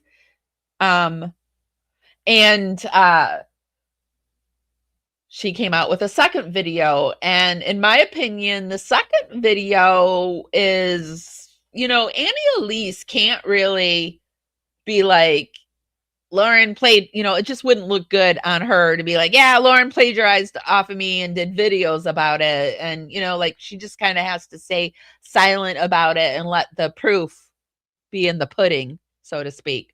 But Cece, she's like, that's my girl, and I'm going to come out, I'm going to say something about it. And I respect it, because I had an issue about the plagiarism. We went over it over here. Jay went in and caught the plagiarism, and then the next day we looked at the plagiarism issue, and then we looked at the next video, and they purposely, like, not hardly any word, like they didn't even have and or buts that were the same, right? They made sure that nothing was the same in the second video, and in my opinion, it was to prove that they're not plagiarizers. But I don't know if it's just that it's Grayson's style of writing, and she uses the same phrases or what, but it was sus. So Cece thought so too. And so she did her video about it. Before we get into the video, though, we're going to head over to Reddit and see what they're saying over there. Did Annie Elise plagiarize HTC? I think not. I ran a plagiarism check on both of their suspected videos, Byron Smith and Emily Pike, and basically AI says that Emily Pike was likely based on the same sources, whilst Brian Smith case is exact verbiage and structure. So Lauren and Grayson thought Annie copied them and were upset about it. And maybe that gave Grayson the go-ahead and plagiarize Annie. Comparison of plagiarism in 2 examples. You sent 2 pairs of scripts for plagiarism. I can't say the M. Checks. Emily Pike case, earlier pair, script 2 equals Annie Elise. 10 to life, script 3 equals the longer, more detailed narration. Byron David Smith case, later pick, first script, hidden true crime. Second script is Annie Elise. So here's a direct comparison of the plagiarism. Plagiarize. Why can't I say the word? Why can't I say the word? What's wrong with me? Plagiarism. Anyway, levels in each. I'm overthinking it. So the Emily Pike case here, script 2 and 3, high 70 to 80% overlap in structure, facts, and phrasing. Both draw from the same public sources, i.e. Brianna Whitney exclusive group, home Q&A, family statements, news reports on runaway body discovery, and the Byron Smith extreme 75 to 90% overlap. So if you want to look at the levels, there it is. Down here, it says both creators researched the same primary sources, news, interviews, overlap is common in true crime for fresh cases. One creator directly used the other creator's other script as a base, rephrased lightly, added personal touches. This crosses into plagiarism territory, which this, I think, is the case of it. I think that they just took the script and punched it up a little bit, but not enough. Which I don't even think you needed to do that. Just write a new script, because you are going to get some of the same things because it's the same topic, right? But you shouldn't get the same phrases. Like there's a definite way that I speak that's different than, say, like the other Into the Weeds. We have her on quite a bit. Like there's a way that I speak opposed to the way that she speaks, and things that I might punch up, words I might punch and say differently than what she would say differently, but they were saying things very similar to each other, even like in the commentary. Not just the facts, the commentary was very similar.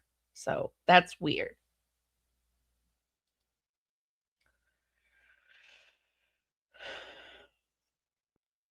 And then they started talking about Grayson, of course, and her inability to know what off topic meant.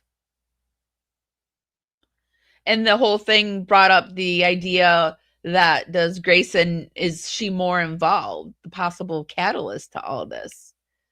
People are starting to wonder, like, this is very interesting seeing these texts from Grayson. While I'm absolutely saying this with a bias towards hoping and leaning towards speculation around Grayson being perhaps more of a driver of HTC latest conduct doesn't take root at this point, I'm mindful that people can disagree with this and that be well-reasoned, valid, and more plausible, etc., than what I'm saying and why. So I'm self-aware enough to know my concerns and considerations are likely to have significant holes, or that I'm deep in one of my own blind spots. I'm also shit at getting things from my brain onto paper. Well, doing a pretty good job. But unlike LM, whose conduct we have had verified by multiple independent accounts across time, groups, etc., and thus can draw more educated inference about likely personality type traits while considering and contextualizing evidence, we do not have the same for Gray. Because of this, as far as I see it, we're less able to weigh up and determine as much as we can while speculating generally around this. I think we're going to start learning more about Gray. I've been trying to, I dipped into Gray a little bit with the dentist thing. Seemed very strange to me. I'm still trying to figure out, is she from Kansas? Because if she's from Kansas, then there's this DoorDash lawsuit. I mean, I don't know.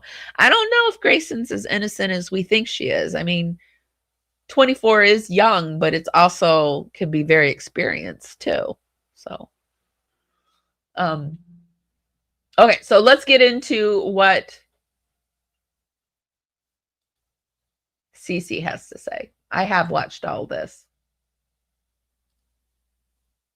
My channel. My name is Chelsea. You know that. I know that. And I'm just a lady with a bulldog, a camera, and far too many opinions. And if y'all watched my video about hidden true crime and Lauren Matthias alleging that I was plagiarizing. God forbid I pronounce a name wrong. Calm down, you guys. It's gonna be okay. However, doesn't matter what I call her, everything in that video still stands. And I am just a lady with opinions, of course. However, today I do want to talk about Lauren from Hidden True Crime and current accusations of plagiarism, and then just a few updates regarding her like stalking harassment case, which again, we discussed how like, okay, that's not stalking and harassment. This is just you being a public figure and freedom of speech and someone posting opinions about you and their experience as your past friend doesn't make that harassment or stalking or threatening. She seems like she's the perpetual victim. Again, we went over that in my last video about her. Here's the thumbnail right here. You can go watch it if you'd like. I personally really liked that video, especially because there were so many videos on it. And, you know, her 9-hour live stream, it was just offensive that she did that long of a stream and it needed to be condensed. Okay, so we will skip around during this live or this video. We will put it down in the YouTube show notes for you to watch. With assistance from her husband. Sorry, not for you to watch, but if you want to watch it in its entirety. Often referred to as Dr. John. Annie Elise is a true crime creator. Sorry, she popped right up on the screen and I lost my head. I was getting right into the next thing, but she's looking a lot different. And I don't know if did anyone see that video or not video, that photo of her and Annie Elise at CrimeCon? Because I felt like she was trying to look like Annie Elise. YouTube as well. Grayson Yor has been an assistant producer to both of these YouTube channels. Grayson worked for Annie Elise for 4 years as an assistant producer or production assistant, if you will. Approximately 1 year ago, Grayson left her position working for Annie Elise and joined Lauren Matthias's true crime channel, Hidden True Crime. Now, there have been a lot of things that people have said about Lauren Matthias and her production assistant, executive producer, whatever you want to call her, Grayson. But in my opinion, just from everything that I've seen, me and my researcher Kelly have done on this, it really does seem like these two people, Lauren and Grayson, they get far too close to sources, to victims. And when it comes to the true crime space, it's borderline inappropriate to like invite them over to dinner, to do this, do that. And don't get me wrong, as someone who is technically, yes, in the true crime space, but I mean, I talk about scammers and stuff like that. Like, I don't get into like. There it is. It took me a minute, but I did find it. Here is the photo I'm talking about right here. I just feel like she's trying to look like Annie.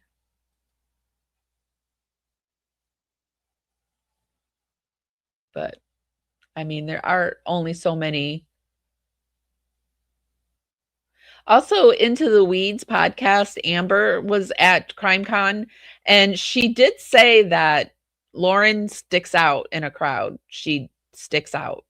She said every time she was around, you knew it. So there's that. But these are CrimeCon photos. There she is with Gabby Petito's dad.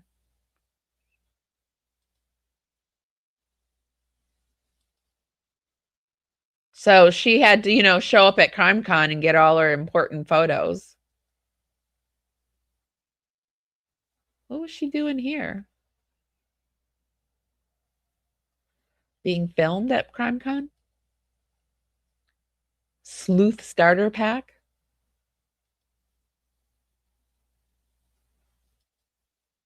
So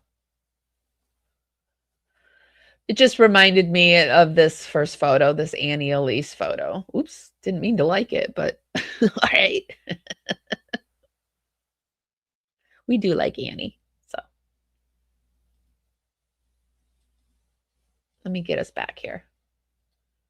homicide aspect of it, because that's just, I can't do that. I'm not strong enough to do that and make that content. But I do know how it can be hard sometimes to not cross those boundaries, because you do, start to feel protective over these people. You are going through these motions with them and these experiences with them, and it can be hard. However, it really, really seems, in my professional opinion, that Lauren really, and Grayson especially, both of them really have crossed some boundaries when it comes to getting too close to sources and things like that. And it's really gross. Now, if you're not in on the true crime community tea or drama, I don't know. I don't know why she left to go work with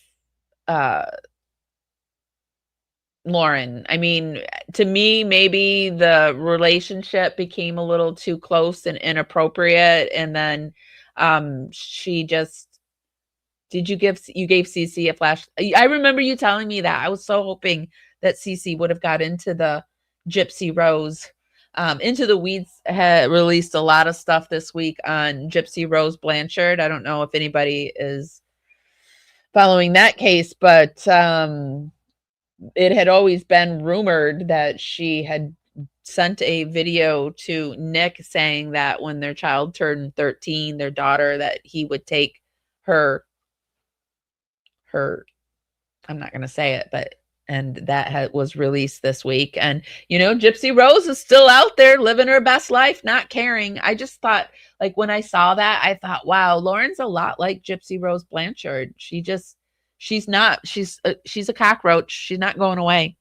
They somehow survive these things. So it's not tea and drama. It's quite large ethical issues. There have been allegations of plagiarism, and a lot of people have come out and shown, I'd say, pretty convincing arguments and evidence that it seems as though Hidden True Crime, Lauren and Grayson, have been plagiarizing Annie Elise's videos. And what's the common link there? Grayson has access to scripts from when she worked with Annie Elise for her channel and her content. So let's go over some of the plagiarism videos in question. So Hidden True Crime, the title is Teen Burglary Turns Deadly and Caught on Camera, Self-Defense or Ambush, the Elm Street Murders. The video was posted to YouTube on November 25th, 2025. Grayson was working for Lauren Matthias at this time and allegedly had access to this script while employed by Lauren, meaning had access to Annie Elise's script. And then Annie Elise's channel, the video is titled Unhinged, Secret Recordings, Tauntings, and Murder. What really happened at the house next door. And this was posted on June 6th, 2023. Grayson was working for Annie Elise at the time that this video was posted. And again, had access to this post filming. And now here's a video, a YouTube short that actually compares the Elm Street videos. And huge thank you to Everyday with Jay for clipping this. And I appreciate them so much for doing that. I thought that was it was so cool that Cece used this and gave Jay her credit to that. We're gonna fast forward through this part though, because we did cover it here 2 weeks ago. The many faces of HTC plagiarism, lies, and lost subscribers. And we went through the beginning where Jay showed the plagiarism, and then we got our own, and we compared Annie Elise's to one of Lauren's. So we'll put everything down in the show notes, but we're going to skip forward to Grayson's take on this, because Grayson dropped in on the conversation and only spoke to, I can't find it. I got to get myself back.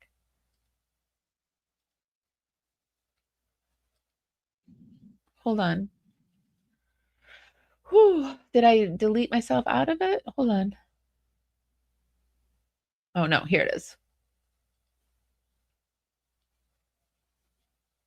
And they go through and she shows the comparison.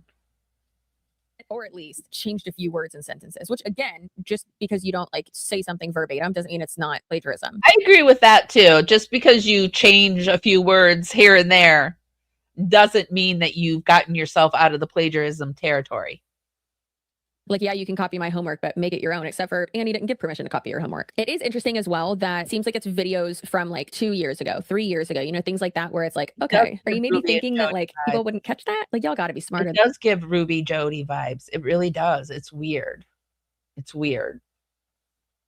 Than that. Now, there is the small, tiny, little itty bitty chance. This could be a possibility that Grayson gave Lauren the script and Lauren didn't know. That's a possibility that could happen. However, I think that it is important to reference back to like the lies and twisting of narratives. And in my opinion, I don't think that Lauren or Grayson are reliable narrators. And I do think, especially Grayson, because she reached out to me, so we'll get to that in a minute. You would think, but like, what kind of education? Is it a 2-year degree? Is it just like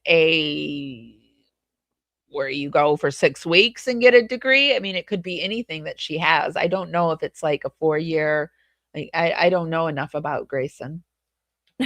The conversation was so weird, so weird. But anyway, so I really don't think that there's a big chance there that Lauren would be like completely oblivious or anything like that, especially when it comes to like the exaggeration, the ridiculous theatrics and all that. And from what I've seen behind the scenes, from what I have, you know, heard from other content creators and what I saw at CrimeCon with my own goddamn eyes, I was right there in the mix of it, you guys, right there in the mix of it. Okay. And good Lord, like I was literally talking to Annie and then someone came up and like said something to her. And I looked at one of her production assistants, Danny. I love him so much. He's so sweet. And I was like, what the fuck is going on? Like, what is going He's like, it was crazy. So that was when Lauren called the cops. That was crazy. But yeah, so just seeing like all of the theatrics and hearing from like other people in the industry, to me at least, it's clear like who the common denominator is, especially from like all of these other people who like I respect the shit out of. And that's what I said. I said like, all those people at CrimeCon seeing Lauren pull this bullshit would make me think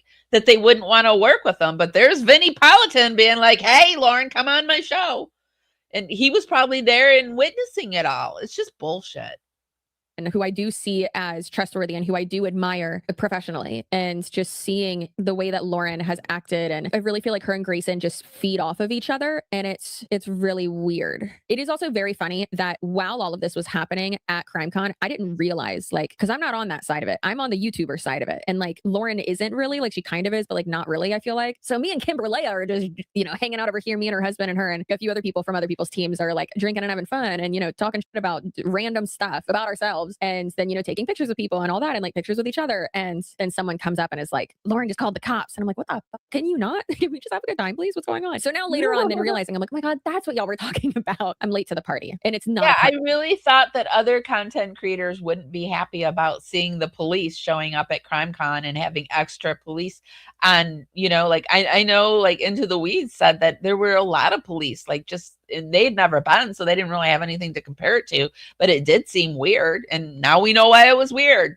It's an intervention. It's not a fun time. However, I will be at CrimeCon Las Vegas and I'm very excited about it. So if you want to go, you totally should. Can't wait. I feel like I need to get Ray-Ban glasses. I still want to go. It's gonna be awful. Now I want to go. While researching stuff for this video, I was trying to what do you guys think about CrimeCon? Is it just like a waste of time? Like I've spoken at conventions. I used to speak at the World Steampunk Expo. I did a thing on death rights, Victorian death rights. And I also would go and speak at the Detroit Public Library on paranormal things. And I went over to Canada and did a few paranormal conventions. So I like the whole gathering and being around other fellow creators and the creativity of it all and meeting the fans and the friends and stuff like that. I had one girl that used to follow me around to the conventions and she would make cupcakes for me and bring me cupcakes and just like the special, like, I don't know. I just really like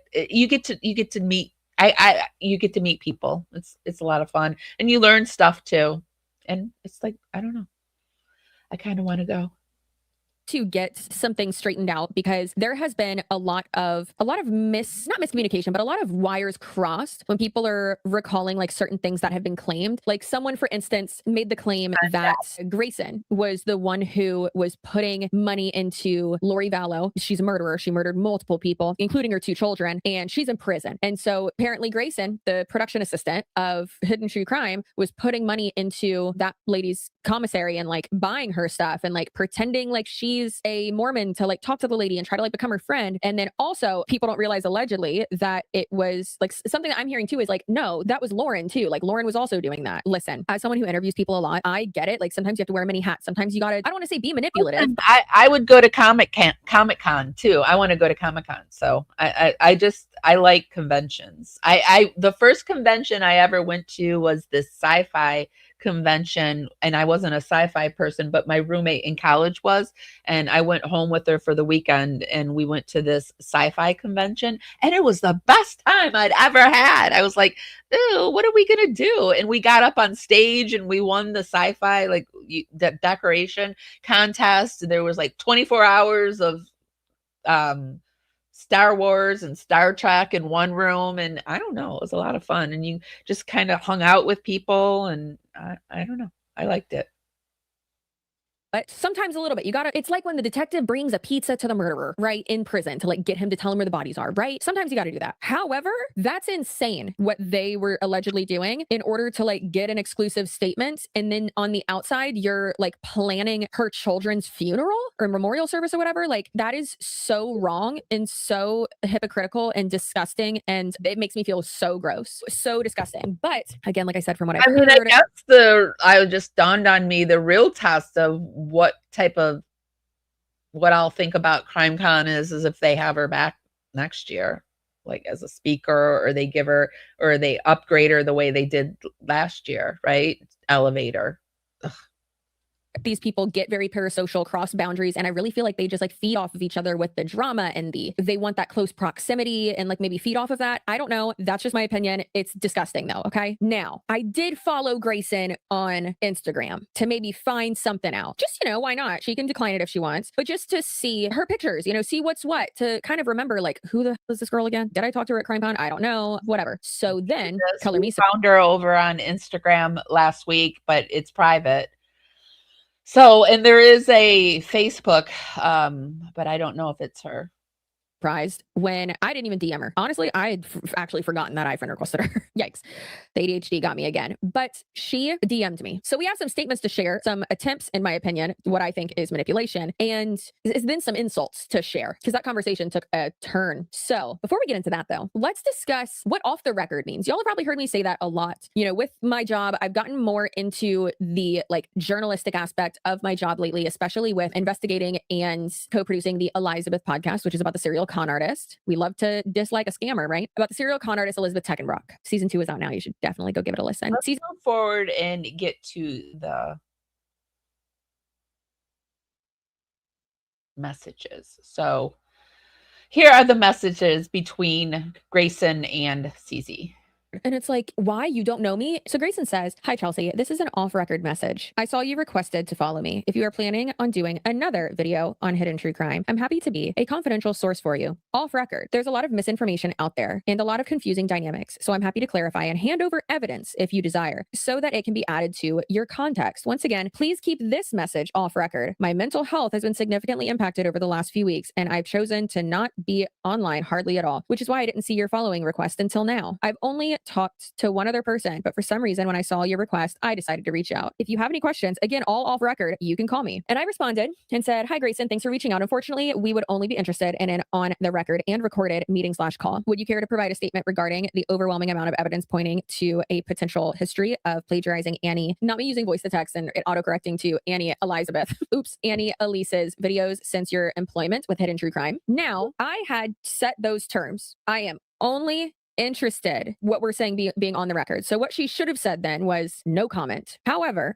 this is manipulation at its finest. I don't think Lauren and Grayson can help themselves. I just don't think they can help themselves. I think they're very unprofessional, and they just assume that either assume the rest of the world is this unprofessional, or they'll just lie. They'll just lie and gaslight the situation, and they've got all these backers that will just follow them through all the lies. I mean, it's proof. They still have 312,000 people or whatever. I don't know how many they have, but there's people that will just support the lies and be mad at you for not supporting them. Is ridiculous. Absolutely ridiculous. Like, I've told you that All of this is going to be on record from the get-go, from 10 a.m. on Monday morning. So then she said, thanks for reaching out. This message is off record. I've literally told you, no, it's not.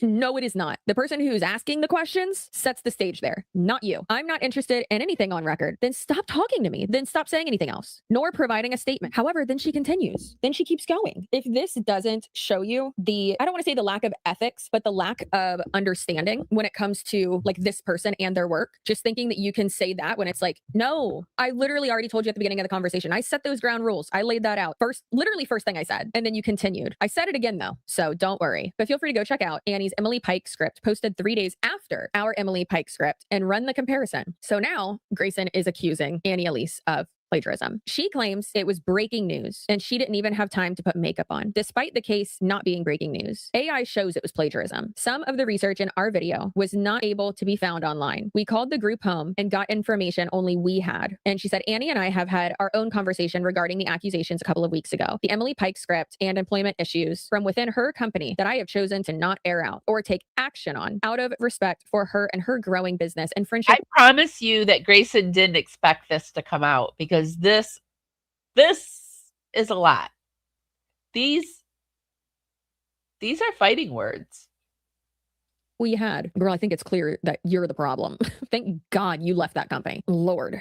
There is a lot more to this story, and a source who is another former employee that had been trying to twist things for over a year now. I'd be very careful with your sources and what they're trying to do to save themselves. And then she sent a screen recording of, I guess, both of the scripts, which is interesting. But here's the thing is that if you're covering the same case, and this happens, I mean, a lot with like scammer videos and stuff like that, right? Even social media commentary videos. Like there are times when me, Hannah Alonso, Josh from Dad Challenge podcast, Angelica Oles, Marky, Do We Know Them podcast, even Trisha and Oscar and Moses from Just Trish. There's times where all of us will cover something within the same week. And a lot of it, even Kiki Chanel too. Me, her, and like 3 other people just put up videos, and T-Spill and all these other pages just put up videos on the same topic. It really does happen. Just yesterday, I put out a video on Dr. John's thought experiment. And then I noticed that 1980 Millennial, just 3 hours earlier, put out a thought experiment. She used the same words, and I hadn't even looked at her thing. She used thought experiment, but it was Gypsy Rose Blanchard. So, I mean, same phrases do come into this, our minds, creators' minds, and it not be copying. It does happen, but a whole script. Within the past 2 days. And do we all have like kind of the same talking points? Kind of, yeah. But the phrasing is different. Also, most of us don't watch each other's videos.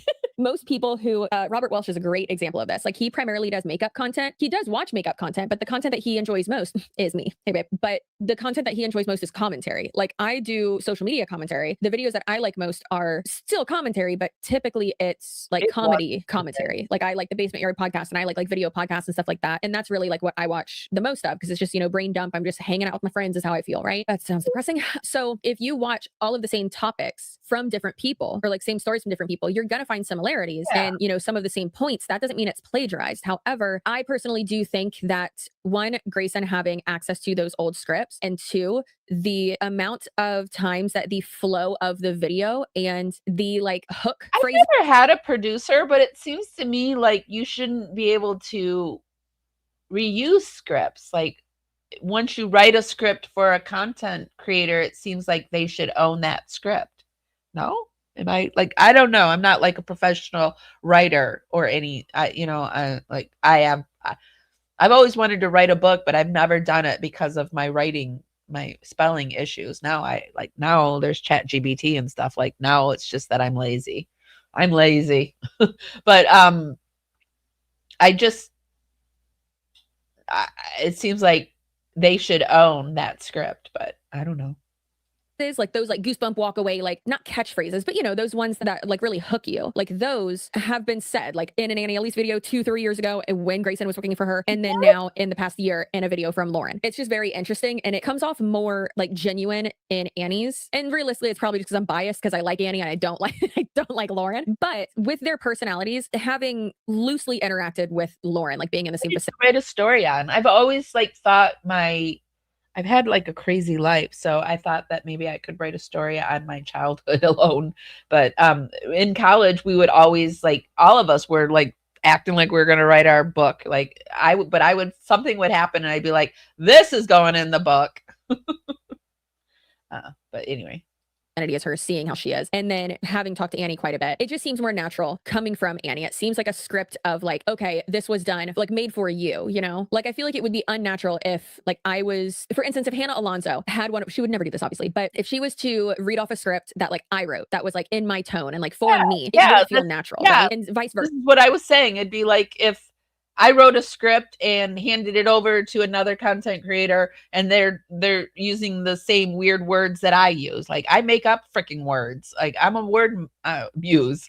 I make up words and say things weirdly, and it would be just strange for another content creator to take my script and even just change a few words. Although, I mean, some do, like there was a creator, I haven't used it yet, that wrote me a script. I did some things for him, and in return, he wrote me a content creators will write for one another. But I mean, it would be like insane for him to do that for me and then reuse the script for himself, right? It just, I don't understand.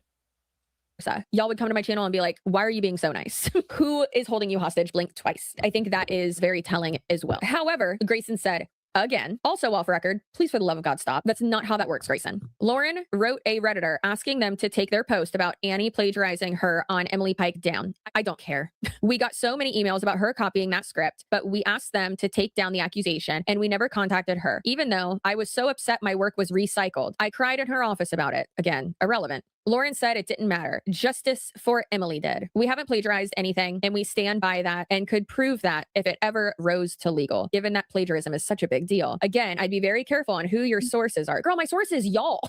My source is looking at the videos. That's the source. I ain't talking to Annie about this. I am, however, messaging her and being like, hey girl, give me the info of who did like your set design and stuff for your booth at CrimeCon. Did y'all see that shit? It was so freaking cute. I want to do something like that so bad. And I was like, oh my God, we can do that? That was so cute. Anyways, so Annie's a very, very, very professional. She's a very professional lady and a fellow Bob, if you will. Anyways, so I mean, y'all know I'm on the side of the truth. If a friend of mine is, or a colleague of mine is doing something nefarious, I'll probably text them and get a statement, and I'm still going to call them out for it. Look at Bunny XO. If she does some dumb shit, I'm going to text her about it and be like, hey, you doing some dumb shit? And then I'll tell her this is on the record. We can also have an off the record conversation. I didn't know she was friends with Bunny XO here, but yeah, Bunny XO's been doing some shit too lately. Too, of course, but obviously say all that first. But you know, on the side of the truth, that's it. Okay, because I know there's gonna be some people who are like, you're biased. Everyone's biased. You think Grayson's not biased? Of course, everyone's biased. Everyone has a bias. That's how the world works. Anyways, I did want to share everything with you though, because I really think that this is such a weird response to me literally saying multiple times, I said everything except for shut up. Like I was this close to being like, also, stop DMing me. I like fashion and whatnot. You're digging yourself a hole, and it's not like I've told you. This is on record. Like, and I'm not interested in having. I like fashion and whatnot, and I'm really liking her nails. The frosted nail look is back, and I really wish she would put down in the comments, I love her lip color. An off the record conversation with you. Like I'm not consenting to this. You can't just push that on me. That's not how that works, ma'am. Good Lord. Okay. So again, be careful who your sources are. Again, it's literally the videos themselves speak for themselves. Like it's there. Lord, there is someone that has done some very unethical things, and they're trying to save themselves by rewriting the narrative and distorting information. That sounds spooky. I don't know about that, girl. You can see all of the sources for. It sounds like ridiculous. It sounds like all the stuff that they're doing. One script in question in the description of our Byron Smith video. It is line by line annotated source list, which cool, love that. But when you're covering the same story, like it's absolutely possible for you both to have the same sources. Like that's absolutely possible. Yeah. Also, like as long as you are citing, like for instance, if I'm going to use a clip from someone else's video or cite like, oh, well, this person said this in this interview with this, or they said this in this article, like articles, you can use other people's information in that way as long as you cite your sources. That's why we always put everything, even if we don't like the person, down in the show notes, because we've cited our sources. It's fair use. We're letting you know where we got it. Publications do that all the time. As long as you so easy cite it, it's not plagiarism. But also it's 100% possible for you to talk to people, the same people that other people have talked to. So acting like you're, just eating and you're not. Again, I'm willing to have an off-record conversation with you about this to share some more because I believe there is a lot more to know and I could tell you a lot that you'd probably want to know. Anyway, so I'm sure if you watch my channel, you know what my response was. Y'all remember when that whole rug lady thing happened? That the lady who thought there was rug with a dead body in it in her backyard on TikTok, and then she was like crying about the Do We Know Them podcast covering her, even though like, hey, you went viral, calm down. And I like asked her for a statement or something. I think that has really helped me organize my thoughts. I will tell AI what I want to say, and I will tell it to keep it as close to what I've said, just fix the grammar and the spelling. And sometimes it gets very chat GBT-ish, and I literally say, what the fuck is this? This sounds nothing like me. Get it back to my words, and I'll have to strip it right down because chat GBT loves to add shit. It drives me crazy, but it has helped me out tremendously, and it helps me get stuff out faster, and it helps me feel less like self-conscious about it, because I could create something and proof check it and proofread it myself over and over again, and it will still have errors. It doesn't matter what I do. It will. And like with chat GPT, it's like less likely to have errors. So I appreciate it, but also I'm scared of it because I know it's kind of taking over the world. So that's what happened. I don't even remember. Anyways, she like went off in my DMs and my response was just like, scram, get out of here, lady. I'm not interested. Anyways, so I said, Grayson, I am under no obligation to keep these message off record / private. That's true. Just because you keep saying off record, as I have already not agreed to that. That's not fair to me. The first thing I said was, no, I'm not interested in having an off the record conversation. Like when you tell people you don't want to talk about something and they continue to talk about it. It's like, what the fuck? Stop talking about it. But this is even worse because she's saying, no, I'm not keeping, I won't participate under these rules. And Grayson is still off the record. It's like, it's laughable, actually. It's laughable. I'm interested in having an on-record conversation, and that's it. And then she continued, against my will. I was forced into this conversation. And I said, I'm not interested in speaking with you unless it is a recorded conversation that we both consent to. Have a great week. And she said, I'm glad to know you're not a real journalist who refuses to keep off-record messages off record. What do you think this is? Like, she thinks she's going to shame Cece into something? Like, it's good to see you're not a real journalist. And Cece's going to be like, oh my gosh, you called me. You're right. I'm not acting right. I will keep this completely secret. This is the world that these two idiots live in. Europe. This is the US, baby. There ain't nothing here that says I can't show a text, especially when I already said it's not going to be off record. But feel free to share about Emily Pike because I think the public should know at this point. So let Grayson know what you think in the comments below because she wants you to know, apparently. I said I didn't agree to anything being off the record, Grayson. You offered that information after I told you I was not going to have an off-record conversation with you. And she said, exactly. And when someone says something is off record to a journalist, that's all that's needed. Be well. Exactly. When someone tells you who you are the first time, believe them. That's what it reminded me of. No, I specifically told you that our conversation was not going to be off record, but that's cool. Oh, breaking news. Breaking news. It says order of intent to dismiss for unsuitability. Yay. Ooh, Crasher, you won, baby.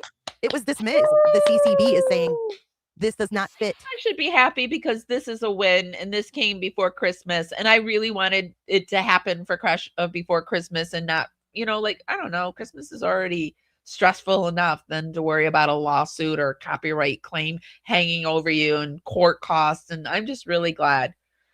I'm really glad that this happened. This is unsuitable. You fucking won, girl. Listen, order of intent to dismiss for unsuitability. The Copyright Claims Board has concluded that this claim is unsuitable for determination by the board under 17 USC 1506 F3 because the claimants did not submit, and the claimant is Lauren Matthias and Hidden True Crime, did not submit a complete registration application to the Copyright Office before filing the claim. The board can only hear a copyright infringement claim if, before the claim was filed, the legal or beneficial owner of the copyright applied to register the copyright by delivering a completed application, deposit, and fee to the Copyright Office. If the claimants did not provide all three required items, this claim cannot be successfully amended and cannot proceed. I do wonder how many times that Hidden True Crime used this method, because we know they were copyright striking Joe Schmo, and there's other creators that have said that if they've used any portion of this hidden true crime, that they would strike them and they would come back saying that it was under a copyright claim, like they had already done that. I wonder how many times they pushed it through and they hadn't done what they said they did, because you can't retroactivate a copyright claim. You have to have gotten that claim before you put the video out. So that means on each video that they create, they would have had to gotten a copyright on it. And I truly think that they have been lying about this and been lying to YouTube and trying to push through. This is just my opinion. This is all my research for entertainment and educational, all allegedly purposes only. But I think they've been using this as a way to silence people, and maybe they've been lying. There, I think it. I think it, I thought it, I said it. The claimants allege infringement of a motion picture or audiovisual work and state that an application to register the work has been submitted to the Copyright Office with request number blank. However, Copyright Office records for that application do not show that the claimants uploaded a copy, the deposit, of the work before filing this claim. If a completed application for registration, including the deposit, was not delivered to the Copyright Office before the claim was filed, the board cannot hear the claim. Therefore, the board intends to dismiss this claim without prejudice for unsuitability. So what does without prejudice mean again? Can she file? Because I think maybe also other content creators see this against them, and they're not going to take it as far as Kresha did. They're going to back down and they're not going to check to see if they actually have it copywritten. I really believe they've been lying about this shit. I don't think they've been out copywriting these things, and they've won some copyright things, and I think they've been lying about it. File again, or can she not? The claimants may request that the board reconsider its determination of unsuitability by January 5th. A request to reconsider must be filed on the ECCD and may not exceed 7 pages, and not including any relevant documents filed as attachments in support. And they must meet the requirements set forth in this law. However, as a complete application for registration is required before the initial filing of an infringement claim before the board, a request to reconsider would only be appropriate if the claimant can show that a complete application, fee, and deposit were submitted for the allegedly infringed work before this claim was filed on November 11th, 2025. So in other words, you can request it, but they're saying if you haven't registered it before you filed this complaint, then your request to review is not going to do you any good. Alternatively, the claimants may proceed with a new claim by first uploading a copy of the work in the Copyright Office registration system, and after receiving confirmation of a complete application completing a new claim filing in CCB. So right now, I mean, I guess if she decides to refile it, she would have to pay the fee, register it with the Federal Copyright Board. But as of right now, they have dismissed it. Congratulations, Kresha. We all knew it was bullshit. So that is going to be it for today's video. So if you enjoyed, let me know. I know this was our second hidden true crime video, and I personally think all this is fascinating. I'm not a fan of those people. I don't think that Grayson's DMs to me prove anything other than like that she was possibly I think her intention, in my opinion, I think that her intention was to try to like sway the narrative behind the scenes. Like that's why else would you have an off record or try to keep pushing for an off record conversation other than like planting those seeds, right? And it's just gross. But then also like you don't see other people doing that. And also I know she said she's only talked to one other person. I've already talked to other people that they've said they've talked to her. So it's like, you're lying, possibly. I know I've said in my opinion They lie possibly all the time, possibly. To me, seems possibly that they lie all the time. It's just like that's what they do. I feel like they're one of those people that just lie. They lie on top of their lies, and when they can't remember their lie, they'll lie about the lie to make you gaslit and forget the lie of the lie to the lie. And somehow people believe, or like some people still believe the lies. It's like, do you like lies? Do you like to be lied to? Because to me, I think it might be my single biggest pet peeve to be lied to. Like, why? I'm one person that you don't ever have to lie to. People I know so much about. I've heard so much about people that I like, don't lie to me. I don't understand it. But I think Lauren and Grayson and John, I think they're in this cycle of just lying. And once you start getting into that cycle, you just lie to lie to lie. And like maybe they're getting some kind of jolt or fulfillment, or they're addicted to the lying and they get something from it, right? Some kind of thrill from getting over the duper's delight. I don't know. billion times in this video. These are just theories. This is just my interpretation of what's out there. I don't think they are being truthful. I think that they didn't think that they'd be caught doing that. That's really gross. And I don't like that. I think that the ethics and quality of their work is not very good. I've heard from a few people that like apparently both of them are essentially like hiding out in a hotel. And listen, if you have received death threats, I know I have, but it just seems. I personally don't think they're hanging out in the hotel. I think they're hanging out at Grayson's apartment. I think we all misunderstood that they were at Grayson's apartment and the second bedroom is the studio. And I think that's where they've been. I don't know if Lauren's been kicked out of the home or what, but I think Grayson and Lauren are holed up at Grayson's apartment. Pretty wild to like, why are y'all in hiding? There doesn't seem to be a need for that. Like, why are y'all in hiding? Like, their relationship together is weird, and this is about to be a controversial take here. It's giving Jody and Ruby, especially with the Mormonism tied in there. I'm gonna need y'all to get it together. Also, Mormons being in true crime is so fascinating to me. So fascinating. Wild. It's like when Jehovah's Witnesses. So fascinating. And like I said, we are going to be covering that either we're going to do it Thursday or Saturday. I haven't decided. I have to figure out what the panel guests, what day they can do, but we're going to be talking about Mormonism and hidden true crime. I have to. Or like agree that like Scientology is a cult or like Mormonism is a cult. Or I'm not sure that I said this at the beginning, but I'm not so sure that Mormonism hasn't funded hidden true crime. I just like, and then in talking to Krusha, she has some ideas about Megan and a few other things that we're going to cover too. You know, talk about that stuff or like believe that as well. It's like, how does that not challenge your belief system? Like, for instance, I've become very much not religious. Like, I am still spiritual. I still like pray and all that, but like organized religion, not for me, dog. Not for me. And don't get me wrong, we still occasionally. I believe in a higher power, but I do believe our churches and our public systems are corrupted. I believe the devil is in our systems and we need to clean them out because it's been there in plain sight. And like 2025 is, I've said it before, it's the year that we're waking up to stuff. This is a definite change in the way things are going, and things are going to go fast. Things are picking up speed. I don't know how many times I've said it and I've heard other people say it, like life is moving fast and it's just going to pick up speed and it's going to be moving faster. And the people that are going to make it are the people that are able to just adapt. And you've got to lasso onto your values and your beliefs because you're going to be gaslit like hell these next few years. And you're just going to have to lasso onto your truth and ride that shit out.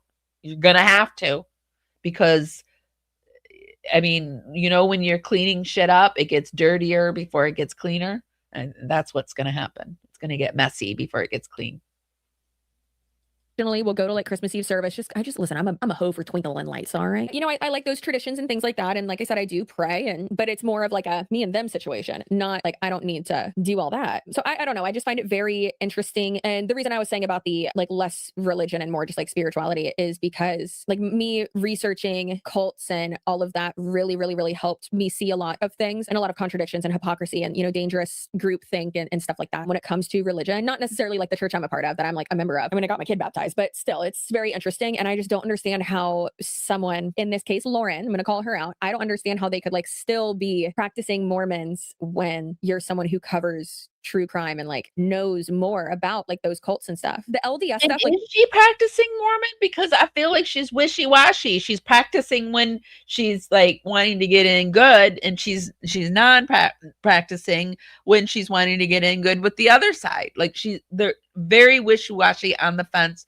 Like, and Dr. Yon uses it too. Like, I'm atheist or whatever I am, but like it gets in on all the Mormon stories. So that cult aspect of that was covered at CrimeCon. So it's like, how do you not experience cognitive dissonance with that? Maybe they do, but that's an aspect of this that I find truly wild. Anyways, I just got a crazy update about a video that I actually just posted today. So I need to go pull some court records and fill out some FOIA requests. Not FOIA. We're not that fancy. We don't have a FOIA. Girl, if you have a FOIA in your house, a FOIA, you rich. Okay, calm down. Oh, one day. And it'll be big enough to have one of those big ass Christmas tree. Oh, Balsam Hill calling my name, girl. 15-foot tree, all boned up for that. You know what else I'm boned up for? You. I'm boned up for you. So you should get used to that. But that's only if you're subscribed. And if you're not subscribed, I will be taking note and I will be sending Grayson to your house to yell at you that she wants an off-record conversation. Even though you're like, ma'am, this is a Wendy's. Who are you? So she's coming to your house. I will be making a voodoo doll of you if you are not subscribed as well. If you don't comment, I'm going to scream. And I'm not going to stop screaming until I post my next video. So you better get used to it. I hope that you have a... And Cece emailed me and she asked me if I wanted to get in on that. So if you guys, just kidding, but please subscribe to me. Make sure you subscribe or I'm just going to be screaming the whole time until you do. Just kidding. But I would like to have you as a subscriber. I would like to get to 10,000 by New Year's. That's my goal. We're at 9,400 maybe. I don't remember. But we're getting close to being halfway there to 10,000. So please subscribe.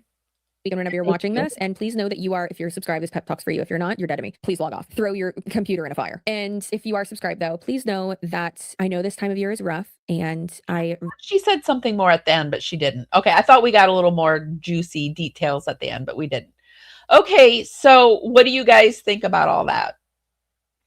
I know that over on Reddit, there were a few other things I wanted to bring up before I leave, but I also want to know what you guys, 9,410. Close. We're close. And if you have any case suggestions that you want me to cover, let me know. What Lauren thought was a one-up to Annie Elise by taking Grayson turned out really well for Lauren, didn't it? Annie Elise must be thanking her lucky stars, right? Look how well Lauren's channel's done since that day. Thanking her lucky stars. Lauren seems to drink a lot. I think her and Grayson seem to drink a lot. They like their lemon shots. You just reminded me of I love It's a Wonderful Life. We watched a Scrooge Christmas movie, Shannon and I, for the Dragonflies, and I thought about watching It's a Wonderful Life because it's copyright free right now, I think. So I thought about that. She's 100% Mormon. Is she? Okay. Yeah, she just seems to be religious when it seems to serve her. How strong are lemon shots? Well, it's like just lemon and vodka. So, and vodka is one of the strongest drinks. Vodka, I worked at a substance abuse facility, and a lot of the people who had substance alcohol related issues, vodka, cheap vodka was usually the thing that everyone drank at the end. Just cheap vodka because it did it faster. Grayson is taking huge risks with her career. I'm not saying they're at the end of their drinking career or anything like that. I'm just saying vodka's, it's a strong drink. I'm not sure why she'd be so committed to Lauren that she'd do that. I don't know. I doubt Lauren tithes to the Mormon church. Like, do you think Lauren's wearing those scratchy clothes underneath her weird clothes? She'd have such weird clothes. I don't know. Like, some of it's cute, but like what she wore on Vinny, what the heck was that? Some of it's cute, but some of it's like, what in the world are you doing, lady? Let's go over to her Instagram. Let me get myself out of the way. I'm fighting a flare, so I'm super stuffy and I'm sneezing and coughing, and because I'm really stressed out. Like, I'm sure it's the holidays, but this is what autoimmunes. It makes me very stuffy. I have antihistamine issues. Okay, so this, she wore this.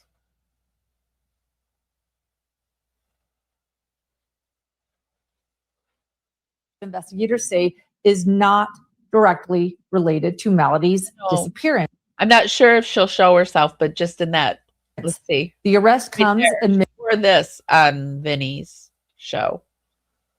When was this? This was 5 weeks ago, but it's the same shirt. I'm sure of it. Or I'm not sure of it, but it's very similar to this. Very strange.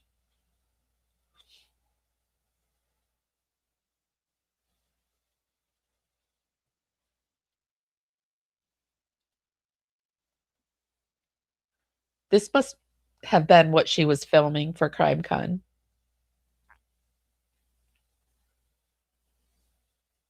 You know, and we saw the outfits. What's this? A powerful night for the families of Abby Williams and Libby German at the Clue Awards, along with Lieutenant is that Jerry or Jenny? Jerry Howlman and prosecutor Nick McLeland. They were honored with the Crime Fighter Award. Of course, she's all up in it. There she is with Vinny. Ready for CrimeCon. I'm with the popular crowd. Filmed a special project this morning in Denver before heading to CrimeCon. Stay tuned. Did this come out yet? Hidden True Crime, an important hidden hour. Starting soon, Lincoln Stories. Look at his face. Sorry, I shouldn't be doing this. I'm in a bad mood.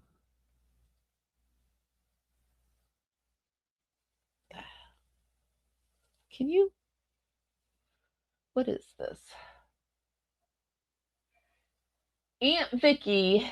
Hidden listeners meet Vicky as we follow the Daybell case. She spoke up and stood up for her beloved niece, Tammy Daybell, and made sure Tammy received justice. She soon became our Aunt Vicky. This past week, while I was with my mom on hospice, she's always got to drop that, I was able to visit her. Her flower shop, Bloom and Bramble, in Orem, Utah, gifted her. She has enough money. She could have bought it. Sorry, I'm in a bad mood today. An incredible bouquet for any mother on hospice. Her son Jason helped with the bouquet. True artist, flowers and friendship. Heal. Thank you, Vicky. I wonder what she thinks about all this, Vicky, Aunt Vicky.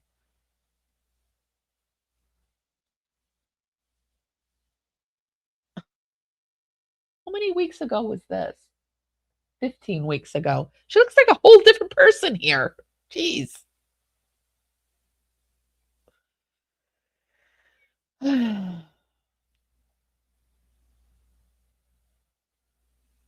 Over on Reddit, they're piecing together the Grayson HTC timeline. So this builds on the timeline that we discussed in Excited Utterances, talking about Grayson and Grayson's timeline. Some additional data that I hope further develops the timeline Hella was exploring. On November 29th, LM posted an impromptu live from her home on Black Friday morning. It's kind of sickening. The first half is mostly a pitch for Dream. They probably needed to get a sponsorship plug-in before the end of the month, I'm guessing. And the second half is her telling everyone about case victims that are going to be exploiting. She reads from Jared Brigham's widow Facebook page. It's so sickening to see the cozying up to victims again. So they're doing that. Anyway, I'm going to link it to just to prove it's there, but don't feel you need to go watch. The key thing is at 12:18 in the time script in the middle of the Dream pitch, she says, we have way too many mugs. And then for those of you who are wanting those, by the way, I know we're terrible with merchandise. We're actually at a place where beginning to get some help at Hidden True Crime. And so we will hopefully have merchandise up soon before the holidays. On December 22nd, 2024, they send the email to Lindsay terminating their relationship with her. Hidden True Crime to Jay's review on. Okay, so they're doing the time over on Excited Utterance. They're doing Gray's timeline into Hidden True Crime if you're interested in that. See, that's what I love about all the various creators. We're all like digging into our own things that interest us in the case, and it adds like another layer. We're all adding our layers to it, and I love that. So my theory, they knew they were hiring Grayson, or at least planning to, in talks with her in late November, early December, but they hadn't finalized things yet because on December 20th or thereabouts, Grayson was still identifying as a freelance podcast producer per the article on the Delphi trial sentencing. Let me see.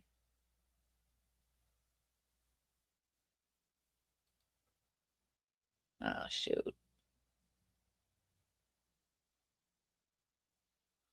Let me disable this. A pain in the butt. What a first world pain in my ass. I laugh at myself when I get this way because everything is just like so taxing and like, I'm so dramatic. Okay, let me do this. Okay, what, after all that, I'm not going to be able to read it? Did Gray write this? Delphi, Indiana. Grayson, you're a freelance podcast producer from California, was among those who traveled back to Delphi just days before Christmas to watch a man be sentenced as part of the ending of a murder trial for which they wrangled a seat in a courtroom day after day earlier in the fall. Damn, I wish I could read this.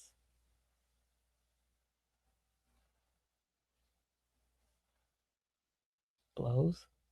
Why did I go through all that? Anyway, there's that. And then I haven't been able to work through all the videos between December and April. I'll be watching. I want to like follow this. Oops.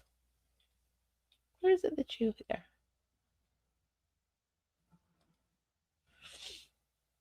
I haven't been able to work through all the videos between December and April 23rd yet, but I did find the mention of Grayson at HTC's producer in March 11th live from the LVD pretrial hearing in Arizona. It's at 29 seconds right at the beginning after the name dropping of Nate Eaton, Justin Lum, Brianna. God, she is so predictable.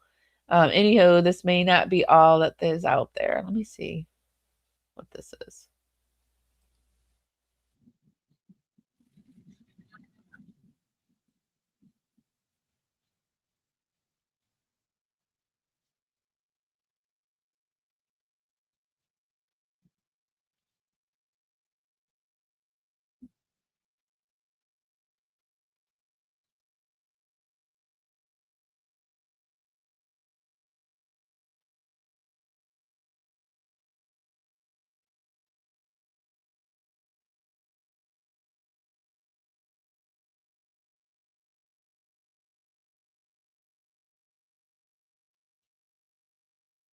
I have no idea how Melanie Pulowski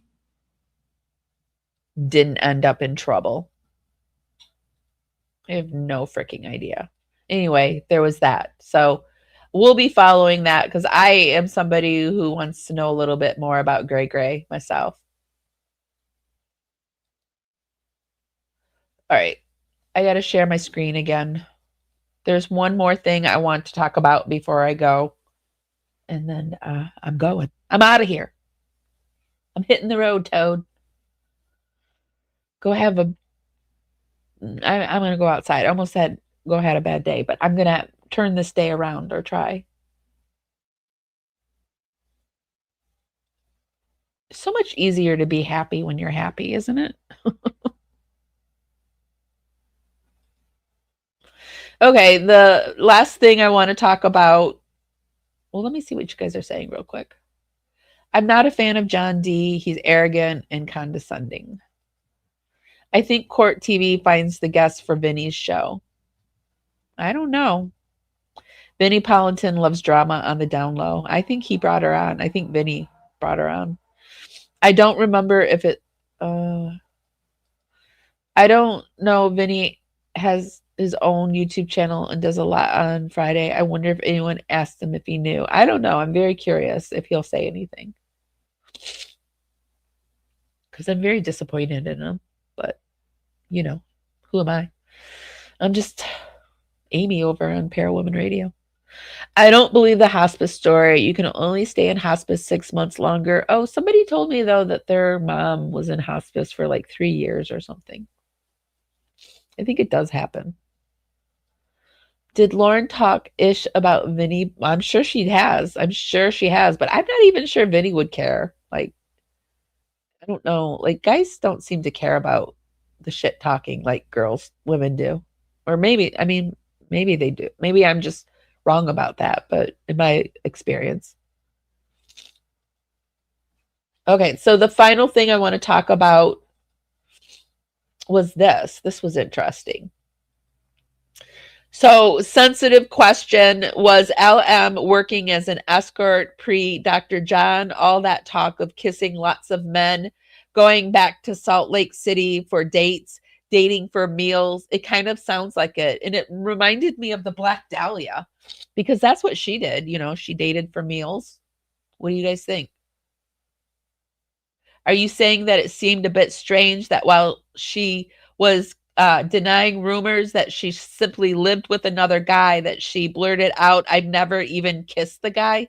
Because that was essentially like, did you pass by the crime scene on your way home? Answer, I never even touched the weapon. Seems pretty related if you were asking me.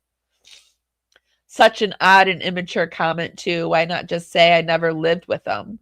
Kissing? If you're familiar with Wendy Adelson, it reminds me of, no, I did not go to the crime scene. I tried to take the shortcut through Trescott, which meant she went to the crime scene. She says, this person says, no, it was just super lame LDS internet dating, which it could be, because I don't know. Like, there's all that weird courting, not dating, but courting, but I have no idea, but I do remember she claims to have a dating profile hacked or something similar to that after the recent BS hacking allegations she had made. It seems she does stuff like that when she wants to cover something up. Dang, she seems to get hacked an awful lot. The dating profile hack, the YouTube channel hack, their social media accounts hack, the iCloud hack. Am I missing any? I think you nailed them. I think you got them all.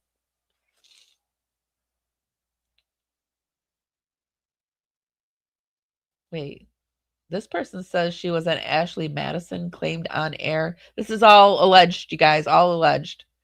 On air, someone fabricated an account in her name, but on Mormon Stories and in her book, she kind of alludes to something different. When I heard her say dating twice a day for meals, I said to myself, so do thousands of prostitutes, sugar babies, escorts, or whatever name is easier for them to digest when they think about their actions? It does strike me as a blatant lie, or being kept by other men in some way, because there's no way she was working and not able to buy groceries for herself. And so who was paying for that apartment? If I remember correctly, she said all the dating was from meeting lots of people and her being a very warm and friendly person. Well, now that would be a scoop.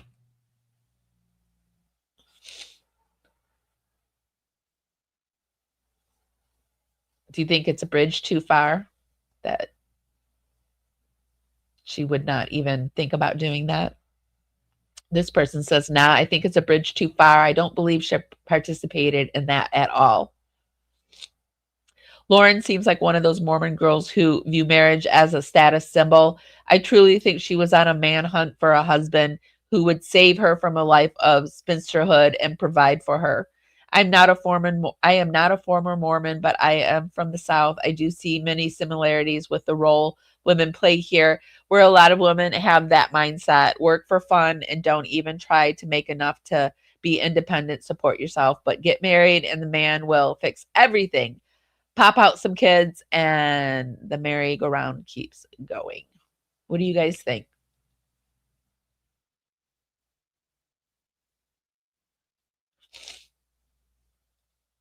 That's another fishy story. The kissing and the sleeping in the bed and all that. I'm betting he was still married. Isn't there something about JM having a dating profile involving Batman? There was a dating profile out there for him. And I think about Dr. John because I've worked with a lot of therapists and doctors in the psych field, and they were just as effed up as anybody else in the world. There was one that would sleep at the office and would tell me crazy stories. Shannon, my friend Shannon that I co-host the story with, she dated him and told me crazy stories about my coworker that was a therapist, right? Sleeping at the office. And then there was this other guy that was really into Jesus Christ, and he was living the life as the real Jesus, not as, these Christians these days live. He was living the life as a real Jesus. And he would just he didn't like me. He would argue with me and I don't know. Therapists are they're like anybody else in the world. They're just as effed up as anybody else. They can just help you with your effed upness, or the good ones can. And I'm not saying they're all effed up, but I'm just saying. Don't put those people on a pedestal. And I'm saying it because I'm one of those people, right? I can help you, but my life's pretty messed up right now. So that tells you something. I take responsibility for my life and getting it together. But I don't know if Lauren and John can take responsibility to get themselves together. I hope they can, because I really don't want to see anybody. I think about their son. And I don't want to see a kid without food or a home, or, with unhappy family, because he must be suffering greatly. Anyway, let me come over into chat and see what you guys are saying, and then I'm heading out. I dated a psychiatric nurse who was questionable. I'm telling you, I was in the psych field, and I've had my own issues. I have had my own issues. Just because we know how to teach and help you doesn't mean that we apply it to ourselves, or that, everybody has their issues out there. I think Amy Boston said she heard it from Jay talk about don't put people on pedestals. And you have to try not to do that, because everybody has their own issues. Everybody has their issues.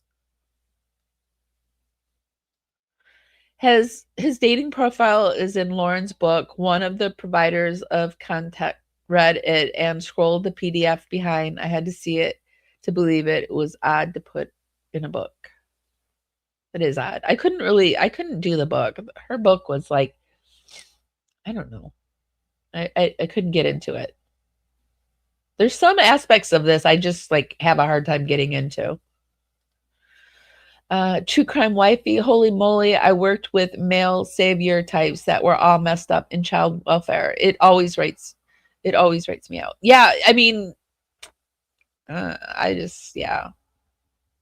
guess it's because that's all I've worked basically is in psych social field. I mean, yeah.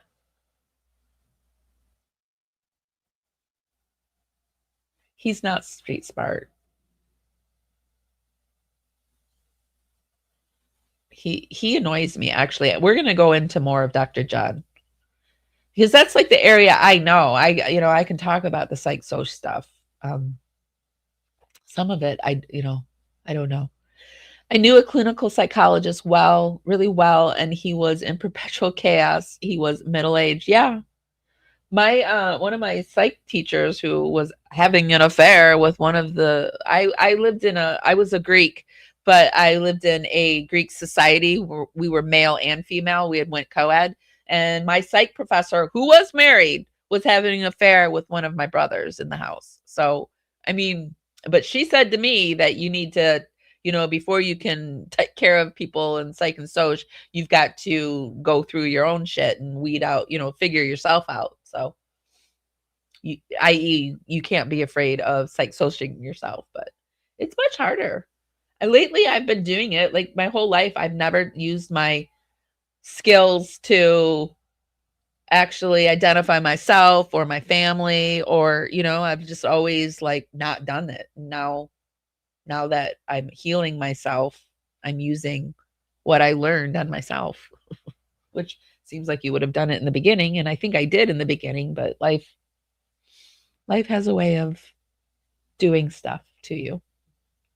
Anyway, I have a second channel, Feel Good University, and I'm going to start talking about my road and my adventure to getting to where I am today. The trauma that I went through and my health issues. And I just don't want to leave. I don't want to do it here. I just want to do it on, I'm doing it in the hopes that I can help inspire other people to, if you're in a deep, dark place and you think you're never going to get out of it, it took me about 4 years to get out of it, but I would say I've turned the corner, shut the door in the past, and I'm doing much better than I was. So I want to start sharing it with people in the hopes that I can help people get to a better place, because I know life is really hard right now.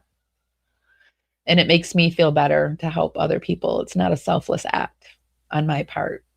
Helping others helps me. So anyway, that's what I have to say about today. I think that what John, Lauren, and Grayson are doing is very damaging.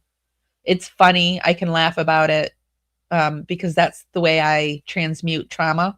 But don't get me wrong. Don't twist the script. It is trauma. What they are doing is trauma. They are inflicting trauma on others. And they're wanting us to say, oh, well, to each their own. Live and let live. They can just continue to on this path of destruction, and I'm not going to be a whistleblower and say anything. I'm just going to sit back and watch them destroy other people and just stay out of it. No, it's not going to happen here. I'm going to talk about it.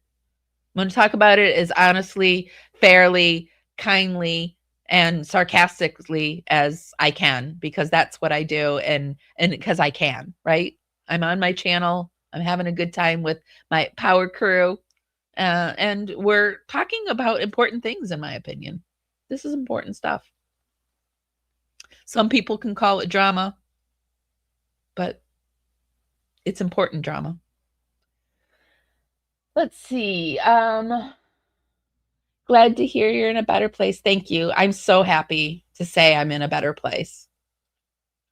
I think they're taking a hit, but it's not going to take them under. No. And I think we need to come to terms with that. After seeing her on a larger network, no, it's not going to happen. But they're also not on their pedestal. They're not quite where they were. There's people that know. And yeah, it's the best we can do. Thank you so much, True Crime Wifey. It's okay that you're late. Never too late for your $1.99 super sticker. It means a lot to me. It really does. Thank you for supporting my channel. Okay, guys, that's all I have. Yeah. They must be predominantly Mormon to stick with her. They must be. Because I can't think of any reason why I would still get comments about leave them alone after all of this time, after everything that's been presented. And the fact, I know I keep hammering this home, that Vinny would have her on there after everything. It just shows that it doesn't matter. I mean, it does to a certain extent, because it will take away some of the opportunities and some of the shine. And for the people that want to make healthy decisions, it'll be out there for them to decide whether they want to support this channel or not support this channel. But they're not going anywhere. Even if they're down 10K. I looked over at their channel this morning. They've got a new video up. This is just my opinion. Maybe it'll go down tomorrow, but I don't know. This is just my opinion. I don't think they're going anywhere.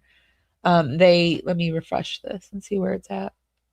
They put up about they're getting all the sensational stories. So of course they're covering the Rob Reiner one, and that's up to 35,000 views. That's nothing to sneeze at. 35,000 views.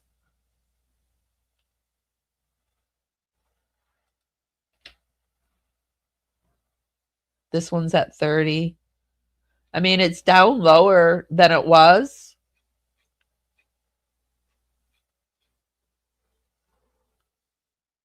Did they get, but like, here's one where they only got 15K, and that was 5 months ago. So this one was only at 54. I mean, they were hitting larger numbers. We'll see here, 31, 19, 21, 37. So when they're not really covering the big trial, they're getting their normal numbers.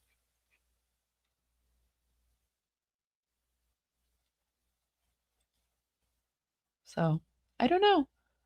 It could be that I'm just feeling extra stressed out and not positive, and I'm coming with a bad message and I'm just feeling it, but I just feel, I don't know. Somebody left a message on one of my things, and it said, HTC is still one of the best, most professional true crime channels out there. People need to keep their eyes in their own lane. And then they said something else about, like, people are still going to go to their channel. They're only down 10K. And that's true. That is the honest to God truth. People are still going to their channel.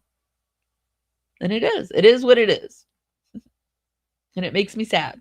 But maybe tomorrow I'll come back with a better message. But I'm going to be honest with you. I'm a little depressed.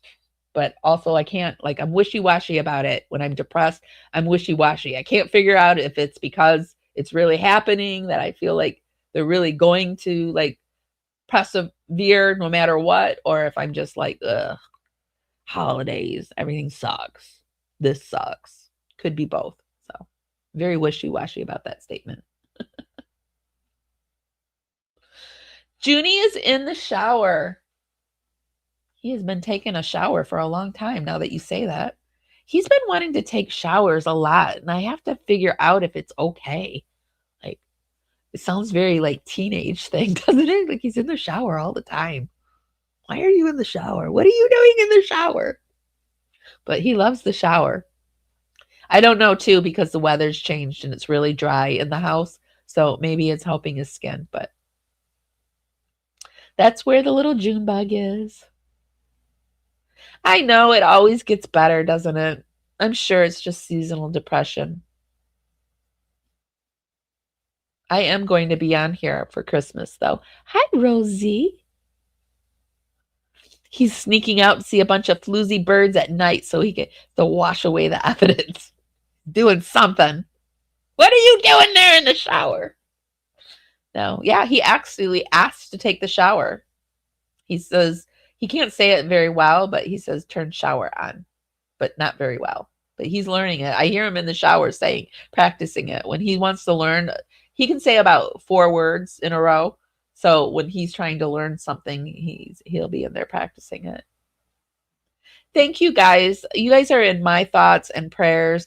And I know I'm not alone. I know, I don't know. It doesn't make it, kind of like, shouldn't make me feel better, but it kind of does, because I know I'm like not alone in this boat. Like, I know other people are feeling it too. And it's like, I miss you too, Rose. I got to text you. But I've been really depressed. Like, even this morning I texted Kim, because I don't think I've talked to her in 2 days. And I'm like, I'm sorry. I disappear when I'm like this. When it gets really bad, I disappear. When it gets really bad, I go out and I take a baseball bat and I pound the cement. I get really angry. Like, I have anger from my trauma. Like, injustice really makes me angry. Like, injustice is something that just, I don't know what to do with it, right? What do you do with injustice? Especially when you have your own injustice in your life, like, and then you see this injustice, like, what the fuck do you do with it? And you just get angry and sad, whatever, frustrated. That's how I feel today. But anyway, I go out and I bang the bat on the cement, but I broke the bat. So I can't do that right now. I need a new bat. Okay, guys, I'm going to go because I'll start crying because I am emotional too. All right, so I'm going to head out. Thank you guys for being here. I really, really love and appreciate you guys. You mean a lot to me. You really do. You help me through a lot just showing up and being here. I hope some of the things that I say to you can help you out too, that it's like a win-win situation. No flying monkeys here. You know, we are not sending any flying monkeys out into the universe. We're just having a conversation about injustices that we feel strongly about. So if nobody's told you this today, and even if they have, I don't care. I'm still telling you this. I love and appreciate you guys so, so much. And I'll see you next time. Kim, thanks for modding for me. Bye, guys.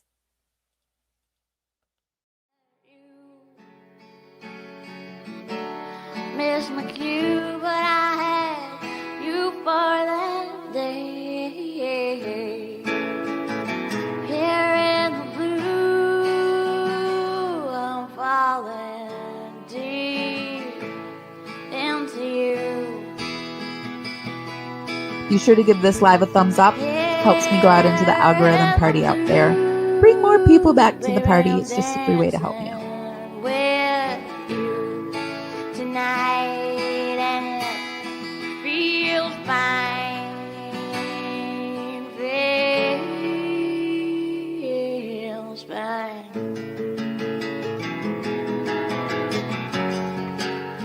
Baby, I'm dancing with you tonight.